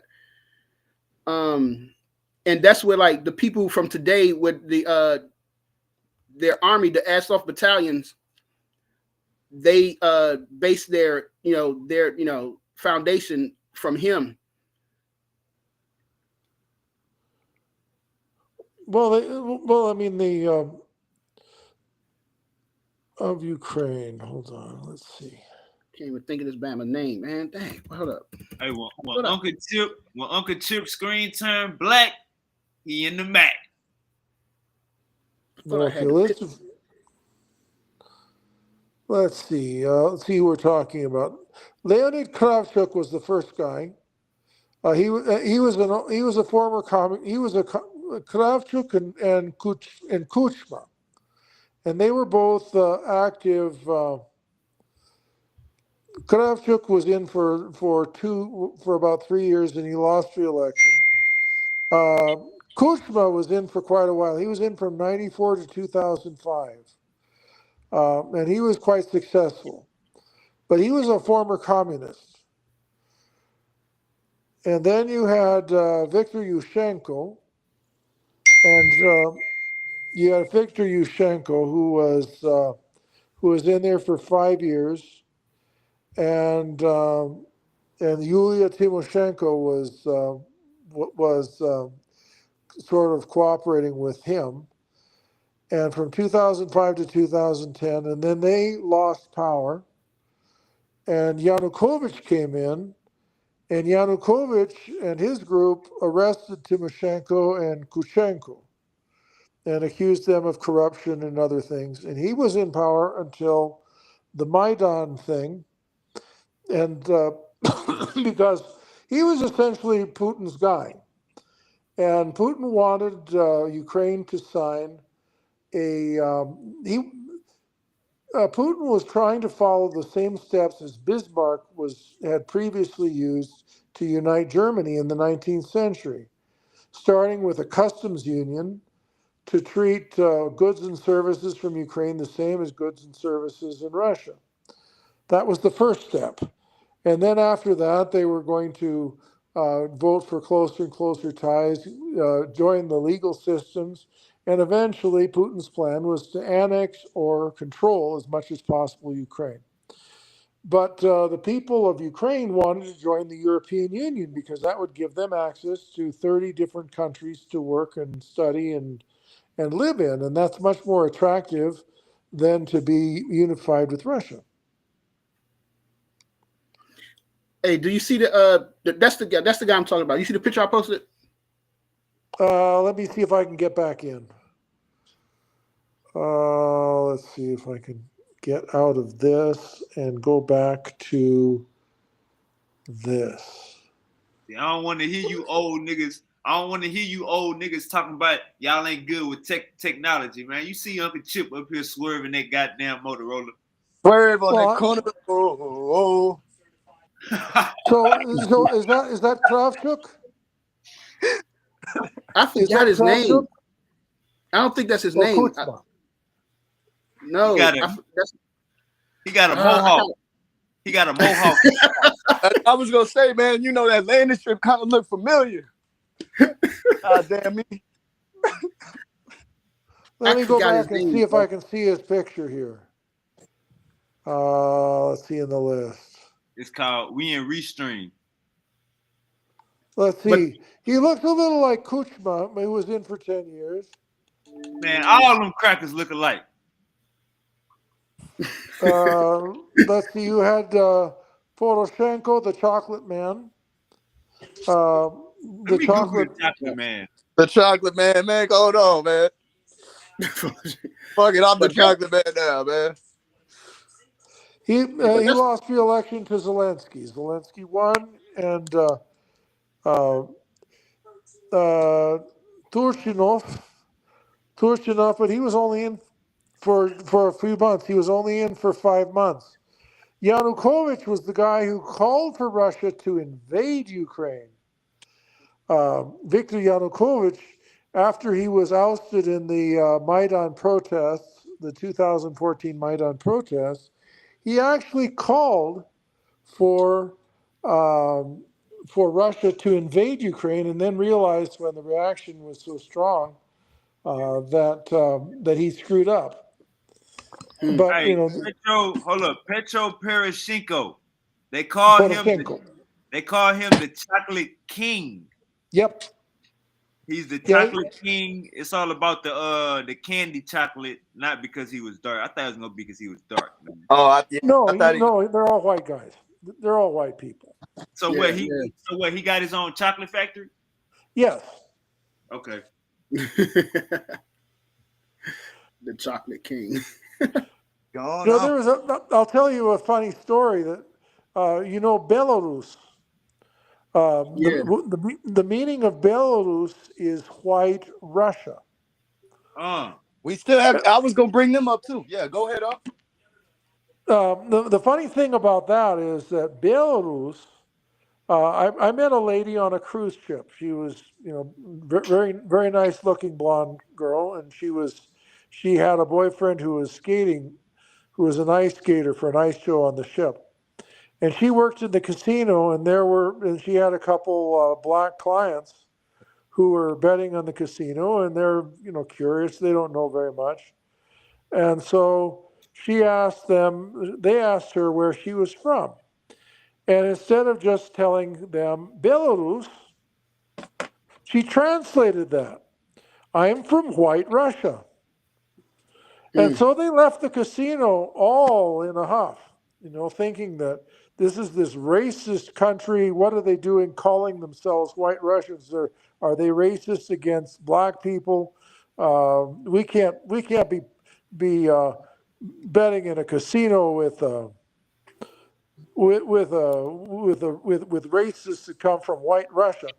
But actually what the word White Russia means is European Russia as compared to Asiatic Russia, which regular Russia has like 2/3 of the country, Siberia, where the people look like Koreans or they do, or Japanese or Chinese people like that. Yep. They distinguishing themselves from another. Really. My bad. Go ahead, Goo. Oh no, I was just saying a one liner. That's their relatives. They Asian. They're Asian Europeans. Yeah, they all because it stretches so far. That joint stretches so far. Yeah, it's enormous. Yeah. It stretches over into Asia. So yeah, you definitely seen that. I've seen it. Yes. The Asian looking Russians. Yes. Well, because I remember. I just want to say my karate teacher, he was Korean, and he spoke Russian like fluently, and he told me because when he was a kid, because he was from the northern part of Korea before there was a north and south, and he said because there was a like the border was like so lax, saying it was easy to speak, meet people from Russia and stuff. But yeah, he spoke Russian and he just grew up, knowing people from Russia and stuff and be able to speak it. Right. Because it was a lot. it was right above him and stuff, you know. Yeah, and I speak Russian too. Hey, Uncle Chip. Boom.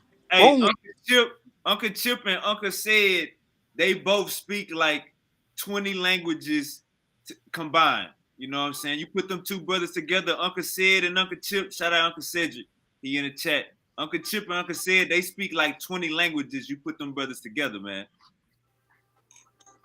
Then you put, but what about Zelensky? He speak Ukrainian and English Hey, in that as meeting, a second language, and was still able to hey, stand in front of Trump right there and say, hey, no, in that meeting, he was speaking pussy.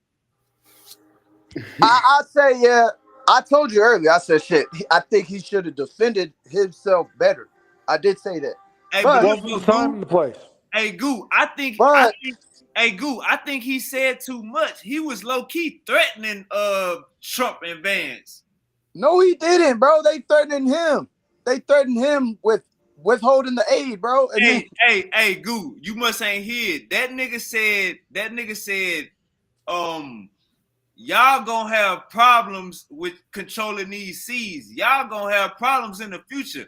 Imagine somebody came to you and say, I'm gonna fuck your girl in the future. What did I just say? What did I just say when Uncle Hercules was talking about it don't affect us? That's the same argument. It's gonna affect us.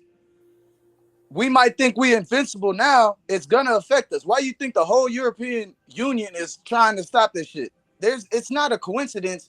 Everybody's trying to stop it. Hold up. I don't know what's gonna affect us. I'm confused.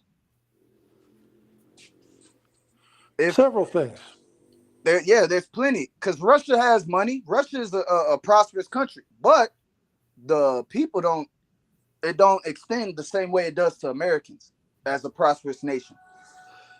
But the fact is, there's gas, energy, all sorts of technologies, military stuff, imperialism.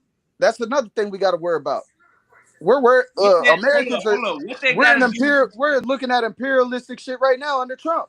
We're worried about it. Hold up real quick. Let me ask my question again, because I don't even know if we on the same, I don't even know if we having the same conversation. Let me ask my question again. This nigga Zelensky said, controlling these seas, controlling them seas, you know what I'm saying? Y'all gonna have problems in the future. He basically saying, y'all gonna have smoke in the future and we don't even know about it yet. That's basically what he's saying. I'm saying that's, and my point was, he was in there threatening Trump and threatening Vance. That was my point. Now respond to that, because I don't know what you just been responding to. He said that after getting threats, first and foremost. After getting threats, he said cool, that. But respond to it. That's cool. Respond to it. I just did. He responded with that after he received threats from President Trump and Vice President. All right, now let's go back. Now, if you was following the conversation, my point was Zelensky was in there threatening Trump and Vance. So now you agree. At first you said you didn't agree. Now you agree that he was in there threatening. I'll say he made a good comment. That was one of his good comments of comeback. But no, he still should have defended himself better. But he's in the hey, Goo. He would I'll got say, okay, out. you can say he threatened. I'll say, I'll ride with you and say, okay, yes. Hey, Goo, he threatened him by saying that when he said that sentence or paragraph, it was somewhat threatening. But what about the other shit before that? Hey, Goo, he would have got packed out in that White House if he would have went extra. He would have got packed out. He did get packed out. Yeah, they got him up out of there. That was the plan, bro. They was gonna make a show of it, and they gonna call him to the White House in front of all the news cameras, make a show out of it, and then kick him out. No, I don't think so. It's a show, just like it is. It's a show. Look, listen, the Epstein files, phase 1. Man, that's already been out. That's been out since the Biden era. We running everywhere. God, they had a whole show of those social media influencers with fucking Epstein file phase 1. Hold up, brother. Republican right-wing commentators. Hey, Goo, slow down. All right, Uncle Chip, can you explain why you think it wasn't a show? I don't think it was a show because they came in there really soft. They came in very complimentary. They complimented Zelensky. They complimented Ukraine. They complimented the fighting spirit of the Ukrainians.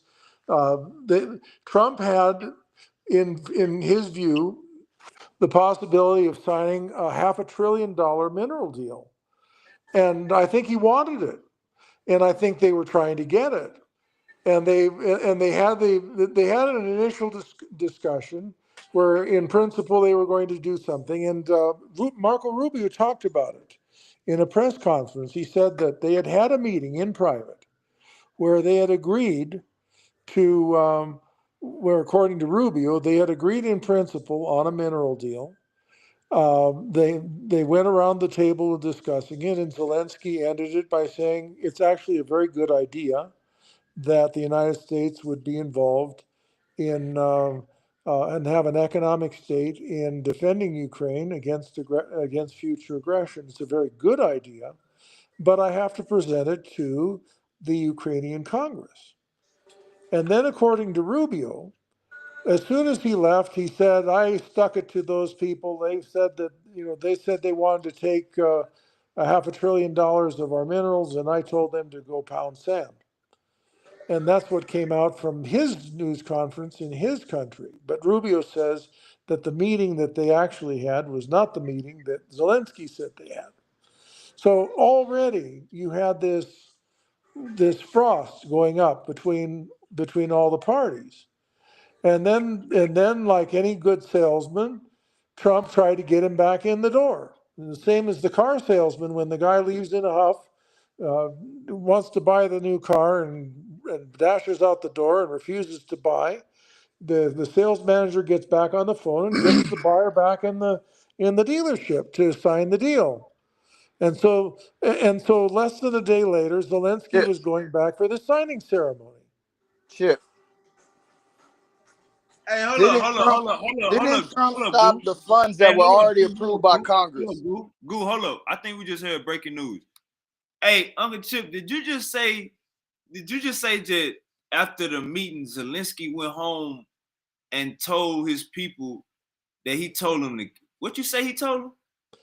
Well, I'm putting it in a colloquial. I'm saying that according to Rubio, who was in the meeting, he said that where they ended up was, it's a good idea. I have to present it to my Congress. And that's completely reasonable. There's no president on earth who's going to be able to dispose of $500 billion of national patrimony without getting approval from the legislature and having it approved by the courts. Okay, that's normal. And he went back to his country and said what? And said they wanted me to sign over Ukraine to them, and I told them that Ukraine is not for sale. They more or less, according to Rubio, Zelensky turned around and portrayed himself as a hero to his country by saying, I rejected this miserable mineral deal that Trump wanted to pound down my throat. So there was already a fundamental disagreement, misunderstanding. So that's why, hold on. So that's why Trump cut them niggas lights off today. That's what I think happened. Yes. All right, go ahead, Goo. Hey, Goo, you had a point you was trying to get at. My point is, Congress approved funds under Joe Biden. Right wing, left wing voted on the shit. Trump gets into office and trying to shake shit up. He's creating problems, not trying to solve them. He's trying to take over countries and their shit on the basis of American help. Canada, Mexico, Gulf of Mexico, Iceland, or Greenland, whichever one it was. Greenland. Who knows what's next? I mean, this is a shit show because of Trump. It's not a shit show because of anyone else. He's creating a shit show. He's creating problems. funds have Actually, been on approved and Greenland voted is a on. side issue, but I would It's say not a that actually, society issue. He said he was going to come and stop the war on day one. well, of course, America was riding with Ukraine. Now we're starting to realize that a lot of right-wing people is riding with Russia. And Trump is somewhat out in the open when we already said he was. You're not going to claim one person is a dictator when this nation, the other nation, is the ones who attacked. They're the ones. You're not going to say you caused this when it's obviously worldwide known that Russia invaded Ukraine. Whether Ukrainians were the worst human beings or not, they were not the aggressors. Ukraine was not the aggressor. Russia is the aggressor. We've already had issues with Russia in the past. That is not our ally. That is our enemy. So, that being said, we're not supposed to support them being able to invade their neighboring country, especially when we got NATO, European Union ties. And guess what? Homie took us out of NATO once again. well, we're not actually out of It's NATO. creating problems, not stopping the problems already there. He's creating more problems and making a show out of it. Hey, let me ask you this. When was Russia ever our enemy? Like, we got videos of Obama and Putin eating food. Like, when was Russia ever our enemies, bro? I think that's the media. That's why Trump be saying fake news. Obama fuck with Putin, bro. This 08. I don't know about all that. 08, okay, his first year in office, and then what happened? Because I recall Obama talking negative on Russia. Hold on. I'm saying Russia never been our enemy. We can go back as far as 08. So this ain't no Trump or Biden issue. America and Russia has always been copacetic. No. Depending on the times. We talked about the Cold War, and even the two first World Wars. They said Russia was our ally. I don't recall all that. Maybe in the Second World War. Well, certainly in the Second World War, after the United States came into the war on. If I show you a video of Obama playing basketball with Putin, would you say that Russia is our allies right now? Bro, you said 2008, right? Go show me Goo. I didn't say 2008. No, I would not. No, I would not. No, I would not. When did Obama get in the office? When did Obama get in the office? I would not say they're our allies because Obama played basketball with Putin. No, I would not. What if they broke bread? What if they was breaking bread? Since 2008, they've been breaking bread. Brother, we have American companies in Russia. Even with Obama out of the office, it's still been copacetic. When did Russia become our enemies? That's my question. Don't say no fucking Cold War. We talking about the last 25 years, nigga. When they started doing illegal elections, they've always been sketchy. Those people ain't been living right. Go talk to a Russian citizen. They can't tell you about what their strikes are. They getting killed for speaking out for First Amendment, Third Amendment, Second Amendment, Fifth Amendment, Fourth Amendment. They have no freedom of speech in Russia. So you're not going to say a country that has no freedom of speech is our ally. That's undemocratic. Well, he's right about that. They don't have freedom of speech. He's right about that. They don't have freedom of speech. He's also right that the U.S. and the Soviet Union were definitely had frosty relations in the Cold War, and that we came very close to going to war at least a couple of times. One in the 1962 Cuban Missile Crisis, when, if you go back and listen to the recordings. A lot of the Democrat U.S. senators were urging John Kennedy to launch an airstrike on Cuba. And Castro afterwards said that he would have done everything he possibly could to have had the nuclear warheads armed and launched them against the United States if bombs had fallen on Cuba in 1962. And the Russians in no way wanted to have Castro anywhere near the control of those things because they knew that he was very, especially in those days, young and very much of a hair trigger. And he would have started World War II, World War III if he could have. Young We with a came lot very of close then. And he was a dictator that had a lot of people congratulating him, but then the other half of the country was like, oh, hell no.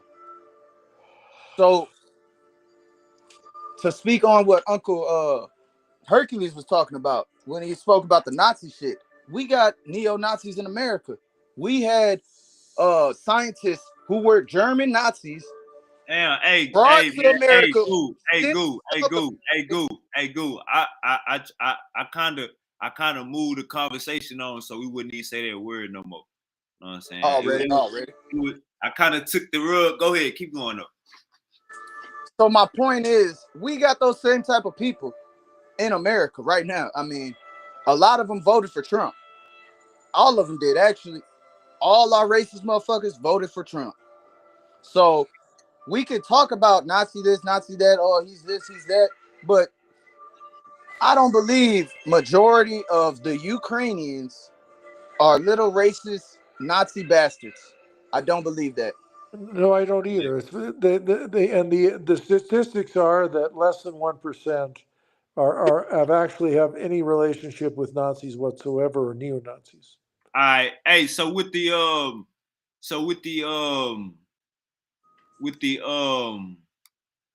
meeting, I think Zelensky, man, gotta. I hope Zelensky didn't go back home and clout chase like that, man. And to be clear, I think Zelensky should come back. I think he should come back out here, you know what I'm saying, and talk to Trump 101. You can't talk to Trump with Vance in the room because Vance was on demon time, bro. Vance heard you. He heard you. You sounded like a hoe. He was like, yeah, he a hoe. I'm about to handle this nigga. And he ain't paying respect. So I'm going to handle this nigga. You got to talk to Trump by himself. Bro, any nigga who knows a 1-2 should be able to see it.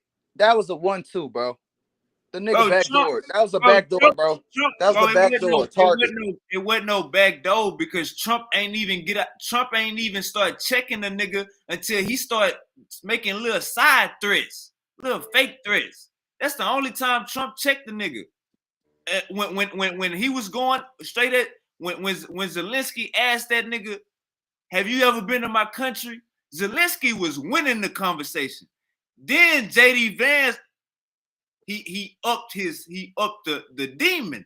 You know what I'm saying? That's what happened.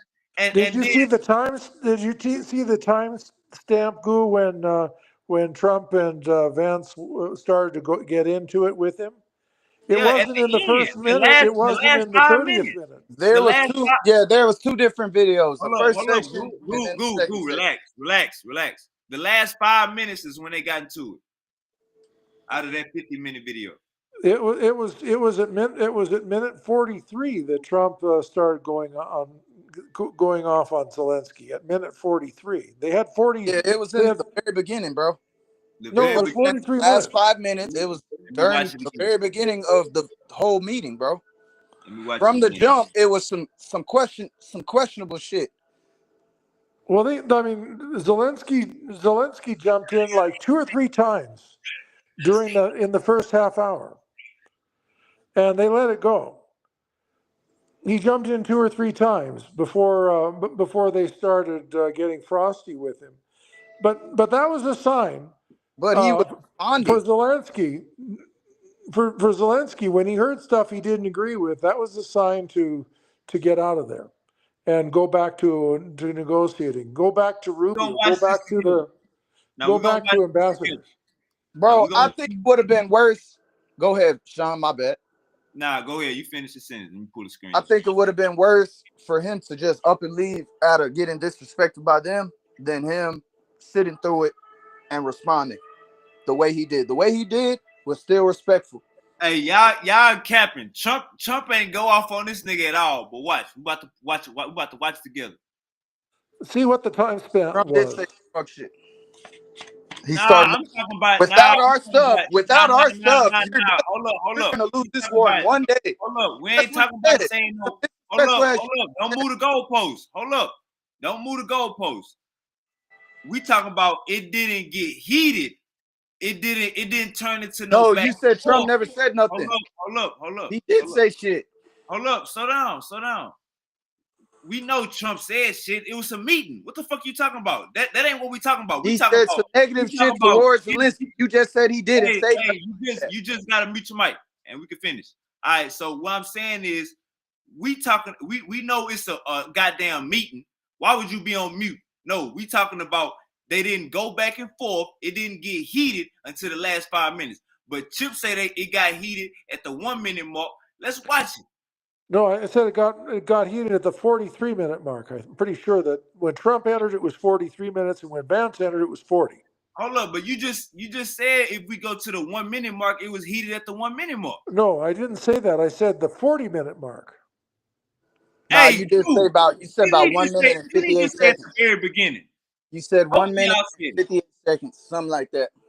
Both of y'all said at the very beginning Trump was on his bullshit. Both of y'all just said that. Do we need to watch it or y'all taking it back? Oh, go ahead and Go play ahead, it play again. it. As I remember, it was very complimentary in the beginning.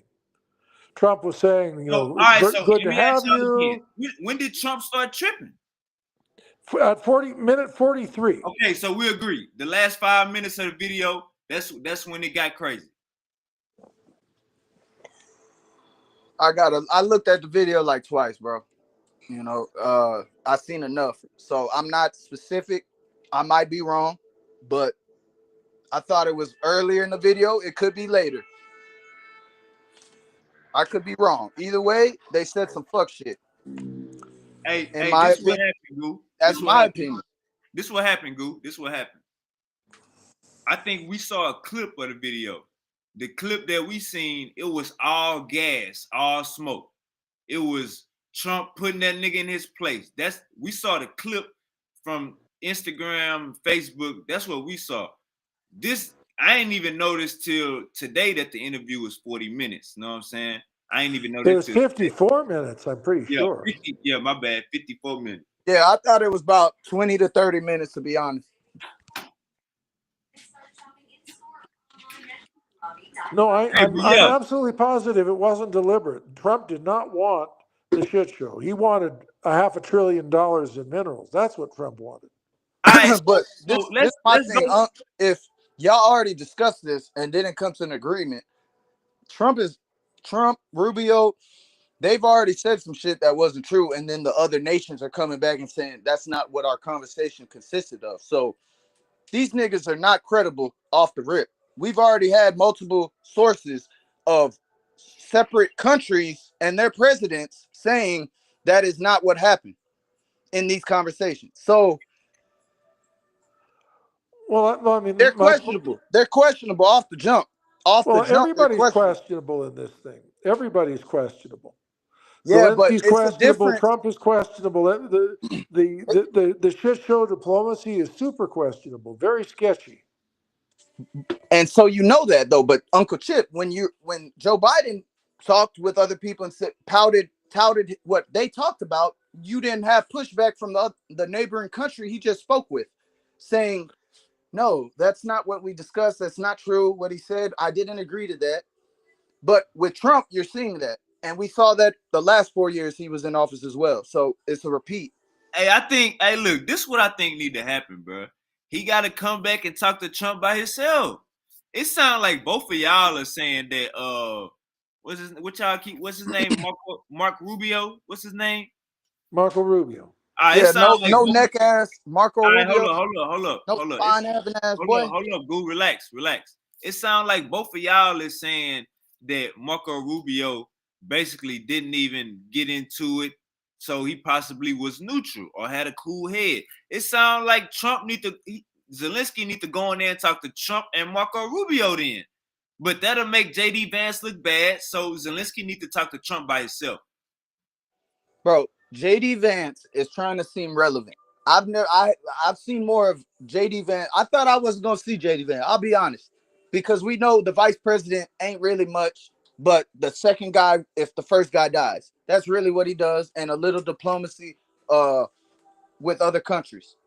But you got a whole Marco Rubio is there for that, to talk to, make deals with different countries. That is his job, to have good relations with foreign countries. So we're getting a little bit of JD Vance trying to get some scene time. The nigga laughing when the dude asked him, why don't you ever wear a suit? And then JD Vance over there like a cheerleader, like I said. You look at Marco Rubio next to him though. Like I said, the nigga had a steel curtain face the whole time. Well, Because he knows the shit show. He knew what was happening. Well, I mean, but Trump always gives people a little bit of jazz. That's just how he is. I don't think that was the turning point, that he came in with a tracksuit or a soldier suit. I don't think Trump cares what people wear around. No, him. but the disrespect and the level of humanism is gone in the White House. It's gone. And it's clear when you got Fox News hosts being able to ask you some stupid ass shit like, why don't you wear a suit? And the nigga like, shit, I probably got a better suit than you. Or I'll get a cheaper one when the war is done. How about that? None of that is. I don't care about any of that, and almost nobody cares about any of that. What it amounts to is that Trump likes to entertain, and he likes to entertain himself, and he likes to entertain other people, and and the whole, like the whole argument with Trudeau. I mean, if you need $100 billion advantage against the United States, why don't you become the 51st state and you can be the governor of Canada? I mean, it was trolling. It wasn't serious. And then he So gets his eyes out. you're admitting to an unserious president? Well, no, I'm saying. Hey, come on, bro. We just had a dead president. He admitted that our president does some fuck shit. Hold on. What president trolls, bro? Show me a president troll. Hey, bro. That Holy Spirit be having your ass rambling, boy. That Holy Spirit had your ass rambling. You got to get it out, let somebody respond. Get it out, let somebody respond. If you leave 5 seconds, that's somebody way to open the door. So what I'm saying is, we just had a dead president. We just had a damn dead president. A damn maimed. And we got a president with some flavor and you mad. Nigga, we just had a dead president for 4 years, nigga. Go ahead. We back to the fuck shit we tried to get away from 4 years ago. Biden was a peaceful president, nigga. I don't know about you, but I don't want to have to worry about this, that, and the other. This nigga was a peaceful president. Now we're having to worry about trade wars when the nigga said, I'm going to lower gas prices and groceries on day one. I'm going to stop the war on day one. We know it was bullshit, but still, within the shit he's done in this past month, plus, it's some fuck shit. It's not benefiting the average citizen, the median citizen, or the poor citizen. Well, it is not benefiting It's going to take us. more time to, nobody could do anything in the first month that's going to affect. It's a very big country, very big world, and it takes a long time for policy to start to affect lives. In fact, that is not true. That's not true. You could arguably say that that Biden's economy is reflecting to some extent the tax cuts that Trump negotiated in his earlier term. And that because Biden those was the beneficiary of it. They stayed. He didn't remove those tax cuts. That's why they're trying to hurry up and get some more billionaire tax cuts now. Biden Well, they had couldn't he remove left it. Trump's tax Biden had cuts. to live with Trump's tax cuts, and they benefited from Exactly. it. We were living through Trump's tax cut. Any taxes that you tried to pin on Biden was what Trump implemented in his 4 years, under our past 4 years. Well, and that actually ended up helping the Biden economy. Biden was able to argue that my economy was better than Trump's, That's but what I told Goo. I told Goo this. I told Goo this 3 months ago. But keep going, Uncle Chip. no, I mean that's pretty much it. That Biden benefited from the extension of Trump's economy. Once the end of COVID came, benefited from the extension of Trump's economy. Where Biden really affected the economy was accounting for about 40% of the rise in the price of heating oil and gasoline and petroleum products. And then the war in Ukraine accounted for the rest of the rise in the prices, because it made the exploitation of gas and oil and transport much more expensive. So it does But affect us directly. Then the war in Ukraine does affect us directly, yes, right? of course, Okay, then he's been debunked. Uncle Hercules, hope you've seen this. Well, I mean, there's no question. We was talking about black people, bro. That war in Ukraine don't affect black people. How is that when black people are Americans? How is that? Bro, are we a separate alien or something? Hey, Goo. We're separate. Goo. You think we got a voice? You got to slow your ass down. You living in a white man's world. You got too comfortable. You think you a damn Democrat for real. Nigga, you just got a voting right. Nigga, you can't do shit. Brother, if you give me a good Republican, I'll fuck with him. I haven't seen none. Ever since McCain is when I jumped in.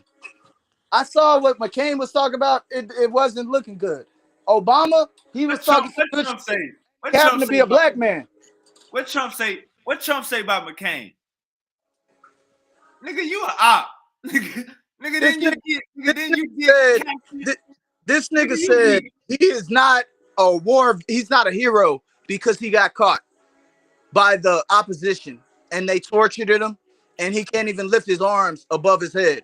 That's what he said about John McCain. He said he's not a hero because he got caught. Well, I mean, that's the bad side of Trump. The troll, sometimes the trolling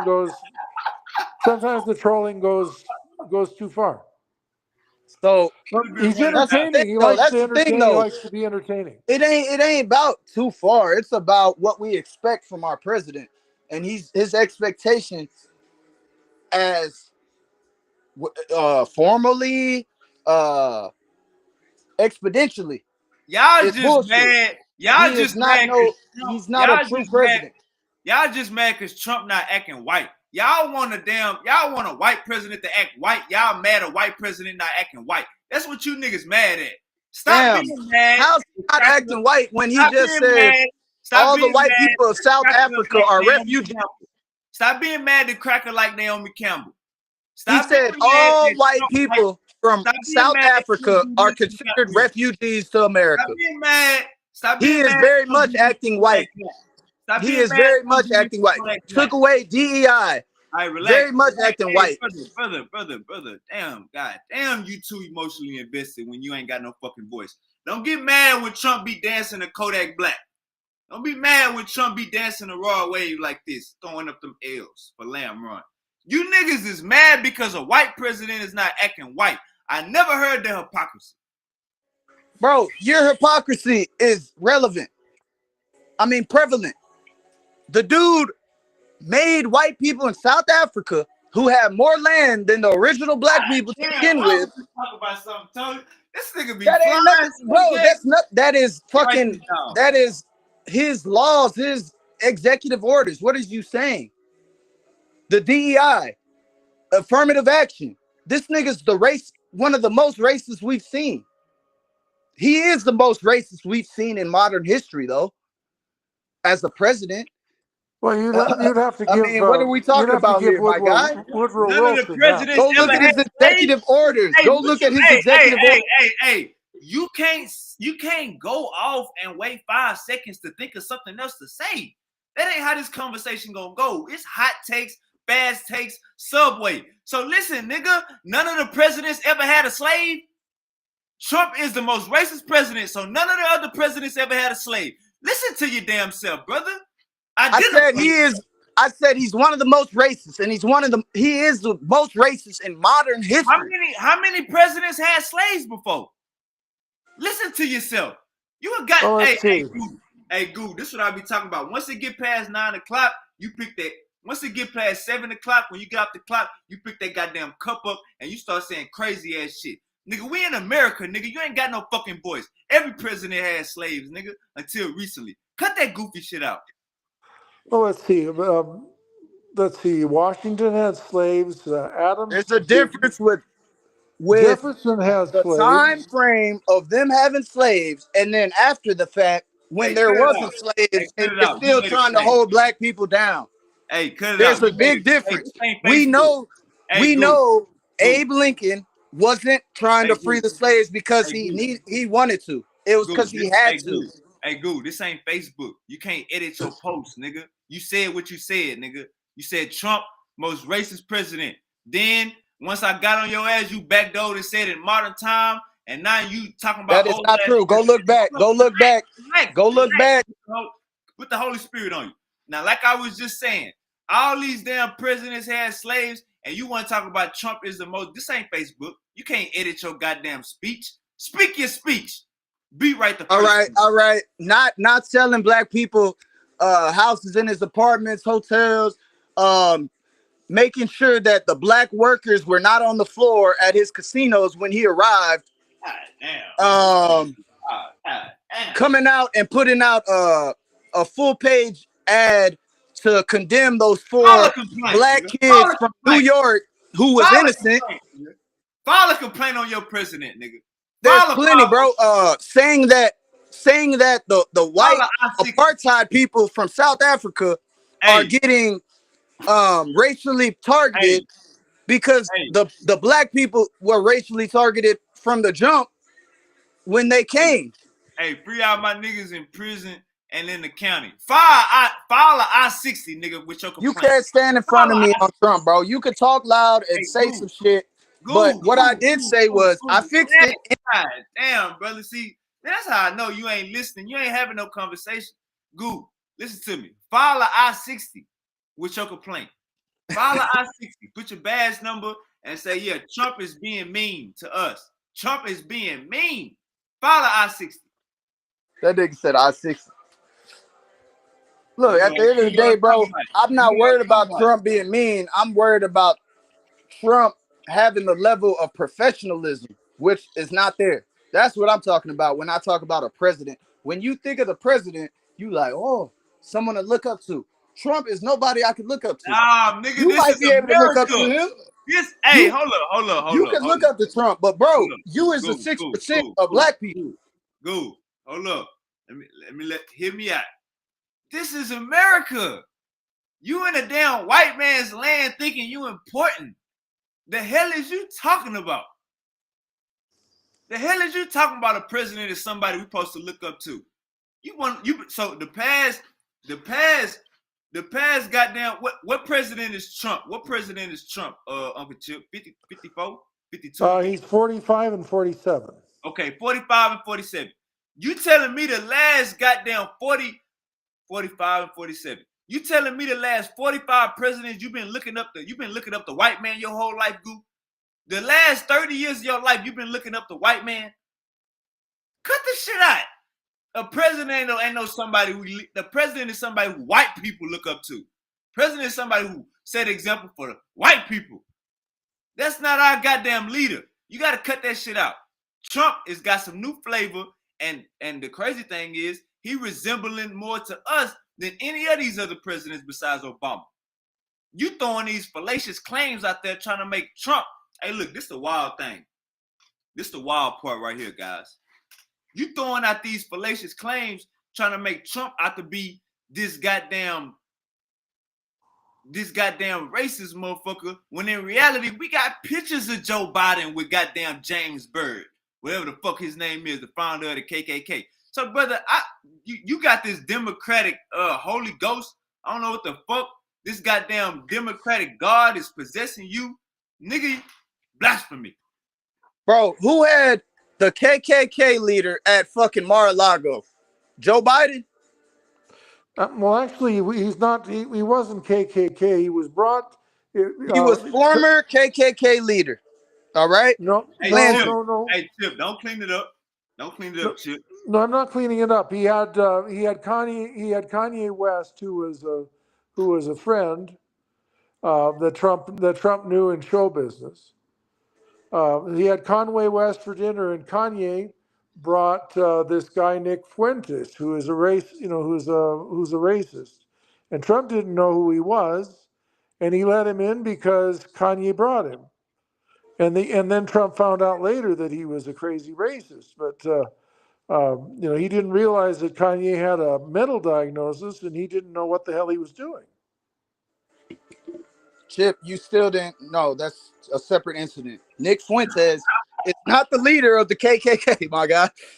Hey, he is. Hey, Chip. Go. His name James Byrd or something like that. Oh, you're talking about all you got to do is put up Robert Byrd. KKK member has the Robert meeting Byrd. in Mar-a-Lago with Trump, and it'll pop up on the web. Bruh, listen to yourself. We got pictures of Joe Biden with this nigga before Joe Biden was 30. That tells you Joe Biden mindset. You bringing us some shit Trump did recently. And we got Trump's daddy at KK Klansman meeting. Pictures. What is you saying? All right. So look, hold up. Caught by his daddy? Hold up. Listen to yourself. We come to the conclusion of this conversation that both of these guys are in bed with KKK members. So we need to come to the conclusion that this ain't got shit to do with us. This ain't our fight. This ain't got nothing to do with us. So why you got this much animosity towards Trump when in reality you ain't got no voice? The Democrats is on the same playing field, brother. I don't understand it. Bro, if I don't got no voice, then what are we even talking about right now? Why are we having this conversation if none of us have a voice except for white people? It's entertainment. What the hell you mean? You think we about to leave here? What is the issue? Hold on. You think we about to leave here and go file some motions? The hell is wrong with you? There's plenty of people, average citizens doing that. What is you saying? Goo. Just because you don't. You ain't. No, Goo. You don't have a voice. Listen to me. Bro, just because you don't have a voice don't mean nobody else do. You're a big Democrat. You think you're a big Democrat and you hate the Republican Party. You didn't got interlope with American politics. And I'm telling your ass, you don't have a seat at this table. So all you can do is comment, but don't make it personal. It's not personal, brother. Don't hate Trump. It's all good. I don't hate nobody, bro. His wig on tight. I don't hate nobody, bro. But when I see a fuck nigga, I'ma call it out. He dyed his toupee. He a fuck nigga, bro. It's square business. Everybody know. You getting personal. Uncle Trip said that the president was trolling. What other president can you say that about? Obama trolled. Obama trolled. By sports all the time. Huh? By sports all the time. Oh, about sports? Not about people's lives? Dying? Bro, changing the Gulf of Mexico. Bro, that is nigga, no. Bro, come on, bro. Hold on. This nigga said sports? Changing the Gulf of Mexico to the Gulf of America is not gonna disrupt people's lives, bro. Like, you is black. Nigga, act like. Bro, that's the least of our issues. That's just a name change that only certain people recognize. But it's the audacity. That is what a lot of this shit is, the audacity of a motherfucker to come and try to push up some shit that is not hurting, and many things are benefiting people, most people, and try to take that away. That's the audacity. All right, if you listen to Uncle Chip Uncle Chip would tell you, he have no problem with it being changed to Gulf of America, brother. A lot of people have no problem with that. That ain't gonna change shit. A lot of people don't have a lot of problems with a lot of things. That they do got a lot of problems with a lot of things. And man, so you been drinking, I just bro. said that is one of our least problems. Hey, it's Friday night. I'm gonna drink too. You know what? It's Friday night. I'm gonna drink with you, nigga. We about to start drinking together. But you ain't smoking on the weed like I got though. I got the best gas in the north, nigga. Hey, Goo. So Hey, how Goo. far? Hey, Goo. So What how is far this? away from Hey, Houston Goo, what are is you? this? Goo? I got the best gas in the north, nigga. What is this, Goo? That So icy where- white, Take it out the camera, Goo. We got you. Take it out. Take it out the camera. Oh damn, my bad. I didn't know it was like what's that. this, Goo? What's this?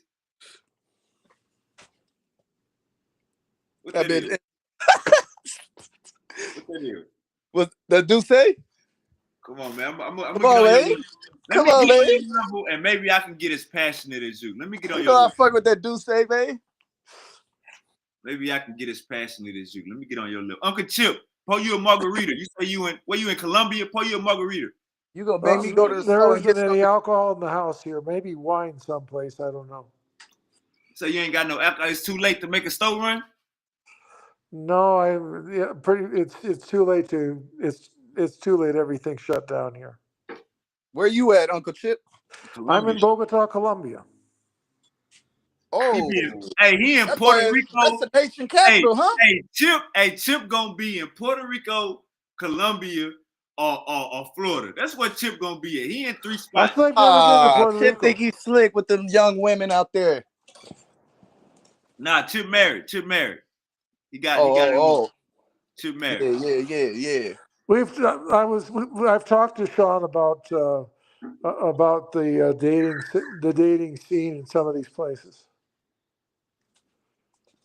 And you said shit, they look at you and be like, hey, walk up on you because you're American, huh? No, I mean we're nothing. We're neither we're not important for them or anything of any great note to them at all. Earlier you were talking about Russia, or somebody was talking about Russia being a rich country. It's not. It's actually economically about the same as Colombia or the Central American countries. If if you I could send videos of ordinary Russian people, how much money they make, and they make very little. If you're retired Russian, you can have a pension as low as the equivalent of $114 a month. And there's about 20% of the people, especially the old retired Russians, that are making anywhere from $114 to $119 a month. But that doesn't necessarily mean the country isn't prosperous. It means the people are getting a dictatorship. They're getting dictatorship results. That's what happens with the dictatorship. The people don't prosper. Fake news. It ain't fake news. Homie is elected again. We already know he's a dictator. He rigged the election and got a false election and won again. He is a dictator. Fake news. Putin in Russia is a dictatorship. Well, Even though it says president, China, North Korea, China, goddamn, everywhere's a dictatorship, brother. Slow down. Well, not every place, but I mean, Yeah. but a lot of places are. Chinese are living better than fucking Russians. They are. can speak out more than Russians can without they can't. thinking they're gonna get pushed out a window. No, they can't. No, they can't. Ain't no Yes, damn freedom of speech. It's only America. Well, there's a few other places that have some freedom of speech too, but Europe is losing quite a lot of it. In the UK.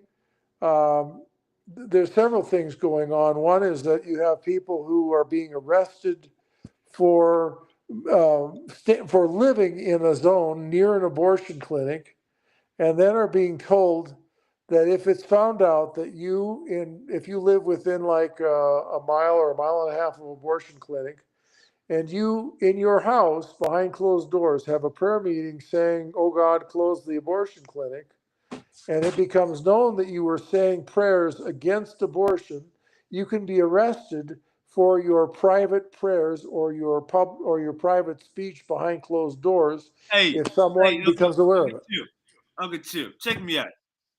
This the issue. This the issue that we dealing with. My man Goo, he don't watch world news. He a goddamn proud American. He didn't got comfortable being he didn't got to the point to where he think he could run for president. He think he could pass some damn laws. Goo didn't got comfortable in this society, and there ain't no problem with it. But when we talking about world issues, when we talking about goddamn presidential issues, us as black people we have no fingers, have no chairs, there's no chairs with our names on those seats at that table. So what I'm saying is, Uncle Chip, you might think, you know what I'm saying, wavy is being absolute or goo is being absolute. What you got going on here is you got a brother that think he's a goddamn white American. Gooden got so damn comfortable voting. Gooden probably voted 2-3 times, and he got comfortable with them rights. Goo got comfortable goddamn buying gas and getting a credit card and a bank account. Goo got comfortable with that shit. Well, it's good if he is. That's fine. And if he wants to, Hold on. I want Goo to explain. if he wants to run for office, where do you live, Goo? Explain yourself. It's Goo. like this. It's like this. Okay. When I came home from prison, it was a lot of shit was in there. I don't know what to expect, you know. Trump was in office. We was in prison voting, betting on who would win, Hillary or Trump. Even then, I seen what Trump was. I seen who he was. So I've been not fucking with him ever since the very first election when I was seeing the shit he was saying and all the bullshit associated with him on the first election. Fast forward, I come home, I go get me a job at a damn high school in my town, of all places. So what are you doing at the high school, or what were you doing? I was mechanic helper for the buses. Oh, good. That's a nice job. It was decent. Didn't pay Decent much. job. 2 weeks. I worked my way up to 800 in 2 weeks. You know, not as a paycheck over the time I was there, the years or 2 years, 3 years I was there. I worked my way up from like 600 to 800, which ain't shit. Well, no, it's But fine. my That's a mentality was 25% increase. What's wrong with that? Yeah, my mentality was I'm not doing illegal activities other than maybe smoke a little weed, shit like that. So I was going to keep a job, even though I realized it wasn't that good. And I'm not a refinery worker. Out here, I'm in Texas, Southeast Texas. We got the biggest refinery in the world, petroleum refinery in the world, in where I live, where I was raised, Port Arthur. Oh, And okay, so out here, a lot of people you're in the go and bayou. get college degrees and go to the refineries. I've never wanted to work in the refineries, even though that's the main job out here that could get you some money, whether you the lowest of the low in the refinery or the highest of the high. As Well, far as rights go, though, I mean, I could to answer his question a little hard, but shit, I haven't felt. I've always felt like my voice mattered. The vote mattered for everybody, whether you black, white, Mexican. Yeah, we got that thing in the black community. We'd be like, oh, we don't got a voice and shit. But if you look at the last administration, black people was at the table. Black people's names was on them things. And we're seeing across the board, other black people got into Congress. They beat the incoming in special elections across different states. We're seeing we saw women, we saw black people, black women. So all that we don't got a voice, shit, you could take that shit back to MLK Well, Uh, you have voices on we've been had voices on voices in both America, sides bro. of the The aisle. whole culture is black. The damn culture from a lot of these all culture as America, music, entertainment, everyday slang, it comes from black communities. A lot of these technologies, a lot of these patents came from black people. Of So course, whether they were there's stolen, brains whether in those all patents got everyone stolen, in society. yeah, whether those patents got stolen back in the day or not, and the black people was discredited, we've always had a voice in America. Not as loud, especially during slavery time. It got louder during Jim Crow time. And then from there, we moved on. Civil rights, this, that, the other. Now we're here. Homies trying to dismantle shit that was put in place to help black people and other minorities or disenfranchised people. All So right, let me say this. Let you're me not say gonna this. tell me this nigga's not racist. Let me say this. Let me say this. I'm a straightforward type of nigga. I'm a black and white type of nigga. So if you don't want to hire me at your establishment because I got dreads and tattoos, I can accept that. Like, we gotta stop this pussy shit. If motherfuckers don't like you, stop trying to hang around them. That's how you go out sad. So if a job don't want to hire you because you got gold teeth in your mouth and goddamn it, you got a slab, you know what I'm saying? You pulling up to work, slanging and banging, then that job don't want to hire you, bro. It's too many jobs out here to be crying about DEI. It's too many jobs out here to be crying about goddamn are you it's about the race. Brother, it's too many goddamn jobs out here. You think all white people is racist? Some of them motherfuckers gonna give you a chance. You wanna know why? Because they need help. They need motherfucking help. Everybody needs some motherfucking help. So we ain't trying to hear that shit. Bro, Oh, come on, hold bro. up 1 second. I'm almost done. We ain't trying to hear that shit about, oh no, they took out, ain't no equality. Brother, if a motherfucker don't want to hire you, they not gonna hire you. This the worst thing you want. This the worst thing you would ever want. Be at a job and motherfuckers don't like you. Bro, that's the worst experience, nigga. That time going by slow. Nigga, you can't talk to nobody, nigga. They don't even understand your way of life. Fuck that pussy shit. If a job don't hire you because of your skin color, nigga, that's a good thing. Nigga, that mean, okay, I could grow up telling my kids, now we won't fuck with them, we're gonna go here. And imagine if you got all these places marked off in your head not to go to. All you're gonna do is find more places. One door open, 20 more. One door closed, 20 more open. We gotta stop this crybaby ass shit. You not important, nigga. You 13% of the population. Less than 20% of the population. Your ass ain't important. Take that shit back to Africa. Well, actually, I mean, the percentage doesn't matter because They definitely don't want to see everybody's a minority in some aspect of the society. The If you, percentage if you're not definitely. white, you're a minority. Hold up. The percentage definitely matter. When you go to school and you only got 2 black teachers, but you got 7 periods. Cut that goofy shit out. When you go to school and there's only goddamn, you see the outnumberness, nigga. We only Yep. popping on the Yep. football That's team and true. hey, mute your mic, bro. We That's only true. popping on the football team and the basketball team. That's when you see our numbers. And you know the quarterback gonna be white. So we gotta cut this goofy ass shit out. The numbers do matter. The numbers definitely matter. That's why we got gangs today. Why you think we got gangs, nigga? Because we have to fight for our motherfucking self. Y'all got the flow. well, if the quarterback can throw 70 yards down, throw 70 yards downfield and run a 4.2 40, pretty good chance he's going to be black too. Yeah, I'm not gonna lie, bro. Especially in Texas. Growing up, we might not have seen a lot of black quarterbacks in the NFL, but shit, all sports is black. But that goes along with what he said. The football team and the basketball team. A lot what he said was true. You know, you as a black person, you don't have a lot of black. They got plenty of black teachers, but it's spread out. It's not like It's not the same. You got to go to a black university to see a lot of black professors. You know what I'm saying? It's like that. But it took time to be able to get us there. Wavy, you forgetting our forefathers and all the black scholars who fought for this shit and protesters. It does matter. We talk about Rosa Parks.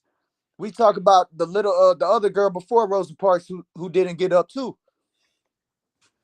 You know, protest does affect shit. And you could say it's crying, or, you know, you could say I cry about Trump. But no, I'm critical of Trump.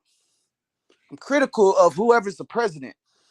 Joe Biden, yeah, I joke too, Sleepy Joe, but I was also understanding of all the shit he did push forward.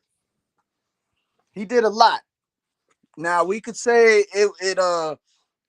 he rode Trump's economy, Trump rode Obama's economy, but the nigga made moves. You can literally quote what Joe Biden did, but when it comes to avid Trump supporters, they can't really say what his executive orders and his things in his last presidency, the titles, the names, they can't say it. They don't know what he did, because what he did was just talk. He didn't really he had no accomplishments that could be touted and raised. What did he do? And that's when they say, oh, the economy was better. I was making more money. Until what? Until he started to do different shit that affected you. Then it went downhill. When he started switching up Obama's stuff, shit I started think going I'm alone. downhill. Nigga tried to take Obamacare. No. Clock's moving. And that's exactly why he started saying negative shit on John McCain, because he voted against him as a Republican. He voted against Obamacare. They tried to take millions of people's health care without having a solution or a response for those people that they're taking away from. So this nigga's not for Americans. He's not for black people. He barely for white people. He's for the rich class. It's not about black, white, as much as it is about the rich class. Yeah, I think Trump has racist tendencies. I don't think he's all out racist, but I will say the nigga he's partial racist. He is racist because a lot of his stuff, a lot of things he's done in his past that he didn't have to do, he went out his way to do it against certain people that look like us. And during his presidency, he went out his way to try to take away stuff that benefited people that look like us. So that's why I'm critical of this guy when it comes to the racial black and white. I know you black and white. Yeah, I understand. Trump says a lot of shit that makes you think, oh, actually, that does sound pretty good. But it's the follow through for me. He ain't following through. Just like he had the black scholars, all the black advocates in the White House. Do we hold our daddies accountable? Do our daddies follow through? My dad did. My black dad did. Do all our daddies follow through? If you ain't gonna hold your daddy to the same standard you holding Trump at, cut it out. This nigga Anthony Edwards. Bro, I fell out with my pops over this shit. Hold up. Anthony Edwards got little baby mama pregnant. Anthony Edwards got little baby mama pregnant. Told her before she had the baby, look, I don't want to be with you. I don't want the baby. Get an abortion.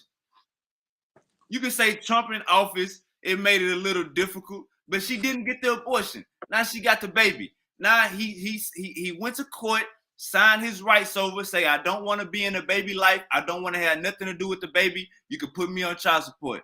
Do whatever we got to do. I don't want nothing to do with the baby. Not everybody's in the, hey, we got to have the same motherfucking energy. The same energy you got for Trump, have that same energy for your goddamn daddy, goo. I do though. That's the difference, bro. I do. I damn near fell out with my daddy over Trump, cause he one of that 6% that voted for him. I damn near fell out with my daddy over that shit. I told him about himself. I said, nigga, you voting against your skin, nigga. I told him. All my family, all my black family, he the only one. He's the only one. So I do hold my nigga accountable, but that's my nigga regardless. He raised Now me your right. daddy's smart. Your daddy's smart for that. He's He smart for raised both. me right, and I understand this politics shit. I was there. We was cheering on for Obama. We ran out the house screaming when he won. When that final count came in, and it said Obama's the projected winner. We was all me, my stepmom from Barbados, my stepsister, A moment. all of us. That's a classic family moment. We all was like, ah! We ran outside screaming, clapping, whoa, Obama. So I've also experienced that good political stuff with him. But you know, you're not gonna come up here and say when I'm giving you factual shit and you talking about that's what a lot of it's basically, you know, we could bring facts, and don't get me wrong, a lot of right-wing motherfuckers got some good facts too, but a lot of their facts are misplaced and the timeline don't add up. And I ain't gonna say I'm just Mr. Perfect when it comes to understanding about politics, and you really gotta dive deep, bro, because Hey, Goo. there's Hey, so much Goo. different things that affect. Hey, Goo. I'm gonna tell you how pro-black I was when Trump, when Obama won the president. This how pro-black I was. I was in the, I want to say, ninth grade. Man, bro, I had on a white Obama, a ninth or 10th grade. I had on a white Obama shirt. I had a white printed Obama shirt, some black slacks, some white forces. I had a white Obama shirt. It was all white. The shirt had Obama going across, black, his face on it, and all type of shit. It was black Yeah, print, yeah. black slacks, white forces. Bruh, I had some In high envelopes. I had school. some envelopes in my hand. I had like 50 envelopes in my hand. And I wrote on the envelopes before school, Obama won. Obama won. Like I went to a white school. Obama won. Basically, like our president is black. Your president is black. Obama won. Yeah. And started dropping them motherfuckers off in like my classrooms and shit. My president, Like that's black. like My Lambo blue. me looking That back and shit, thinking boy. about it. Me looking back and thinking about it, bro. Like I actually had like 50 envelopes where I wrote Obama won on it and was dropping them motherfuckers off. Like that shit is crazy. Yeah, that shit is pretty wild. I ain't gonna lie. That was stand up. That was like, yeah, you was a proud man that day. And Okay. that's what I'm trying to show you. That's what the integrity Obama had is. Ah, That's fuck all someone you that. can Fuck all really that. look up to, my Fuck guy. all that. Fuck all that. We voted for him because he was black. That nigga could have been stuttering. He could have been cockeyed. Nigga, we voted for him because he was black only. We ain't give a damn about him being the governor of Chicago. We ain't give a damn about Sorry, him. 13%. It was white people that voted too, Mexicans, Asians, Middle Easterns. Everybody voted for him. He had the best Hey, numbers ever. He broke the record at first. Then Trump broke. I don't know if Trump broke it, but then the hey, other election with Joe and Trump, Joe broke it. both say So everybody, check this out. Both say everybody partial racist. How you feel about that? he got a good point. I mean, we all came up under the system, so. But I think it's a little different when you taught as a young kid that someone's not better than you. I mean, someone's not better than you, a specific people. I think that's the difference. Black folk ain't coming out here like, oh, these white people is not better than us. No, they're telling their kids, just watch out. If you see a policeman, this, that, a white police officer, they're warning them. They're not saying these people are all bad. And that's the difference between a lot of people who aren't white, who are coming up mainly in the South, and a lot of other ones. But I will say, in the South, black people are more, I'll say, prejudiced against others. Man, I feel like I feel like, bro, it's like this. This how I look at this shit. If gas prices go up or go down, we still go in the black community. If gas prices go up or go down, we still gonna bust our ass and put that gas in our motherfucking tank. Nigga, we unfazable. Nigga, they can come out with a new language and make that the new American language. Nigga, we gonna adapt. So all of this, bro, we've been throwing the worst obstacles in the world. And we're gonna start doing shows about this shit, but we've been throwing the worst obstacles in the world and we able to adapt. But over here in America, we kidnapped. This ain't our land. I agree with We that. kidnapped. So to think that we can push a button, that shit is over with. Like this, and I hate when people say this. You know what I'm saying? I hate when but everybody got their own opinion. Bo says Obama was a plant. I hate when people say that, but everybody got their own motherfucking opinion. The reason why niggas say that is because you think president got all this motherfucking power.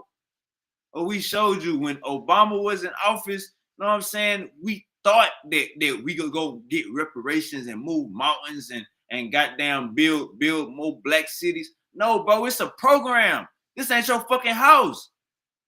You the tent. You the damn Lisa. You getting leased. But bro, it was also the Congress and the House at the time was ran by Republicans. Obama came in and it was ran. Other than the executive, it was all Republican, and they voted against it for a long time. He was able to get past a lot of shit, though, even though it was majority Republican. It's like this, dude. It's like this, bro. It's like this. These are white people parties. So ain't no infiltration in no goddamn white man party. They got constitutions for a reason. This is a reason why we a powerhouse. Ain't no goddamn infiltration. So bro, we gotta understand that we kidnapped and we is over here trying to be white. That's what's going on. We over here trying to be white. We putting our spin on trying to be white, and that's what's making us popular. Black American culture. That even in Africa, they want to be like us. Everywhere around the world, they want to gang bang and have tattoos on their necks and face and everywhere else. This we popular because we've been kidnapped. You took a damn shark out of the Atlantic Ocean, put him in the Pacific Ocean, and that motherfucker adapted and he's shining. That's what's going on. But in no way is that motherfucking shark gonna start making moves and calling calls on that ocean. That shark can't change the name of that ocean. Shark better stay in his motherfucking habitat. You eat good. You watch the sunrise. You do all of that. You can be a motherfucking shark. But ain't no way, nigga, you in charge of this body of water. That's the whole game plan, bro. But, like we ain't running this shit. We ain't running this shit. We here. What the response to that is, he's the peg blocking us from being able to have that say, bro. That's what I'm trying to tell you. He is not helping us. He's standing in the way. We was going ahead, bro. We the past 4 years, a lot of shit, whether you believe it or not, a lot of minority people have benefited. They've benefited under Joe Biden, whether it was laws that got passed to protect our rights or our civil rights.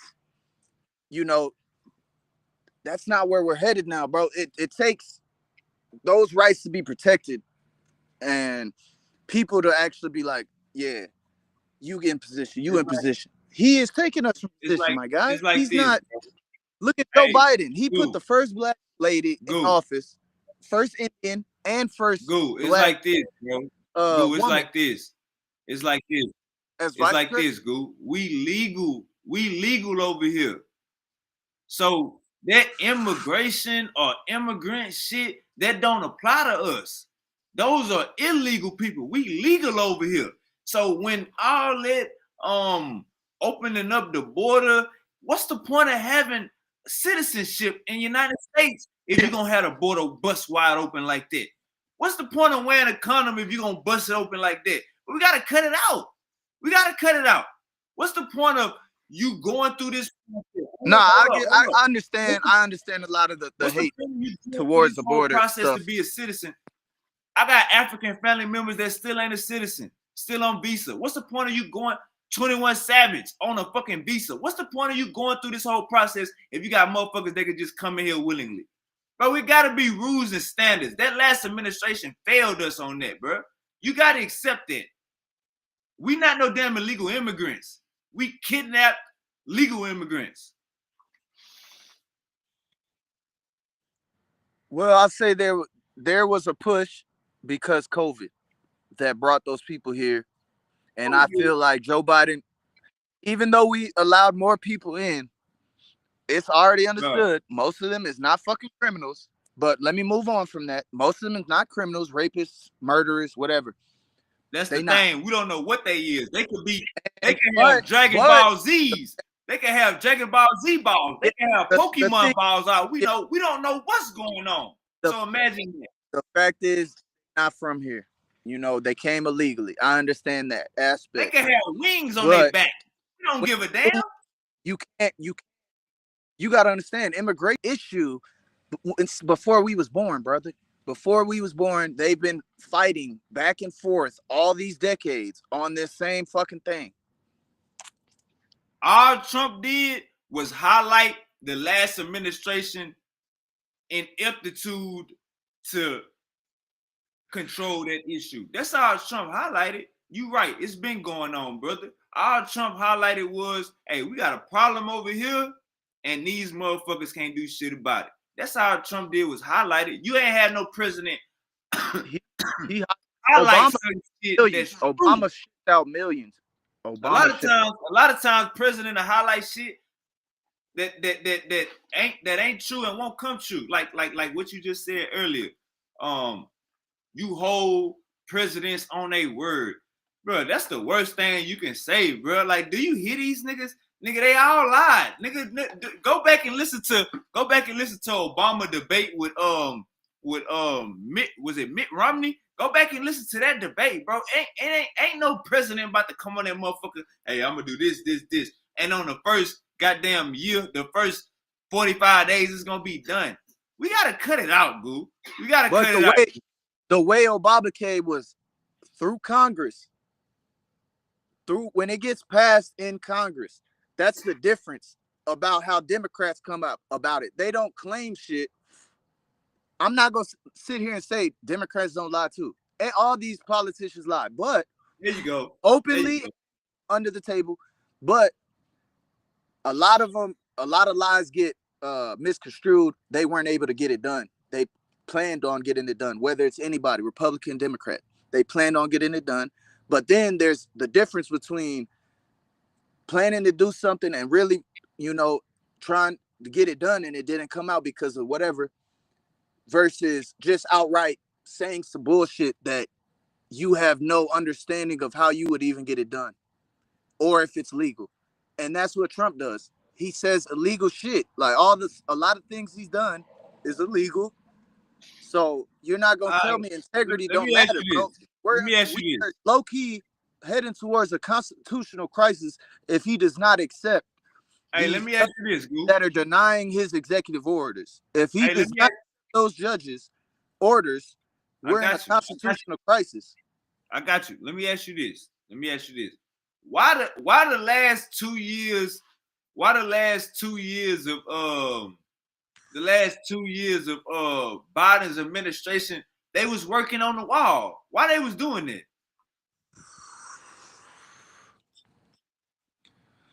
Just the last 2 years, brother? Or the whole 4 years? I don't remember it happening. I remember it being I remember seeing it being construction cranes them last 2 years specifically. If you were saying it was going on the whole 4 years, my question gonna be why they ain't completed. But specifically them last 2 years, why was they even working on it?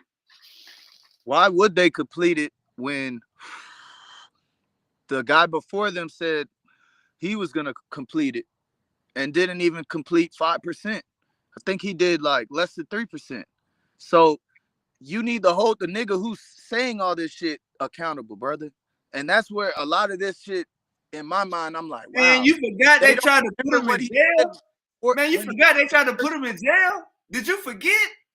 Huh? Oh, we can't. Come on, Goo. God What you? damn, you forgot they tried to put him in jail? Who? Trump? Man, see, that's why I be revisionist history. Hey, look, bro. Trump? This my Are you talking point. about Trump? Huh? Talking about Joe Biden, Obama. They tried to get Obama, Joe Biden, random shit. The shit they brought to Obama was just frivolous, though. It was all like crazy. Nah. I'm Conspiracy. saying, nah, Trump this was what I'm saying. involved in some of that stuff too. Nah, this what I'm saying, The Goose. This what I'm birthright, saying. birth Nah, that certificate. ain't what I'm saying. This what I'm saying. I'm saying Trump ain't finished the damn wall because y'all was over here. The damn Democrats was trying to prosecute him. He going to court and shit. Getting bonded out and shit.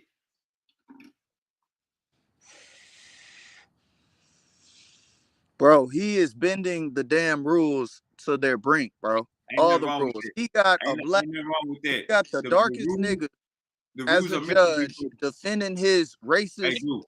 discriminatory executive orders. The rules are meant to be broken, brother.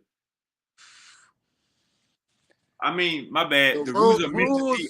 Hold up. My bad. The rules are meant to be bended. They're not meant to be bent. They're meant to be broken. If you bend the rule, you might as well make a new rule. It's No, better to have new rules than bend the old rules. no. Andy Reid don't break no rules. LeBron James don't break no rules. These guys don't break no rules. They bend the rules. The Philadelphia Eagles with the tush push, that ain't against the rules. That ain't against the rules. We bending them motherfuckers just a little bit. LeBron James playing that goddamn 100 years old. That ain't breaking the rules. That's bending the rules a little bit. Rules are meant to be bended. But nah, man. Hey, we had a great conversation. Powerful bills on it. I couldn't get KOT in the building, but debate is still on for tomorrow. Debate is still on for tomorrow. I need everybody in the building. Misery versus KOT. KOT first time in the ring on this platform. Definitely gonna be powerful. Where the victims of the transatlantic slave trade, Canaanites or Israelites. We got that to y'all tomorrow. Stay posted. It's going down. Be safe. Have a great weekend. Man, woman, child. Love your goddamn family. We out of here.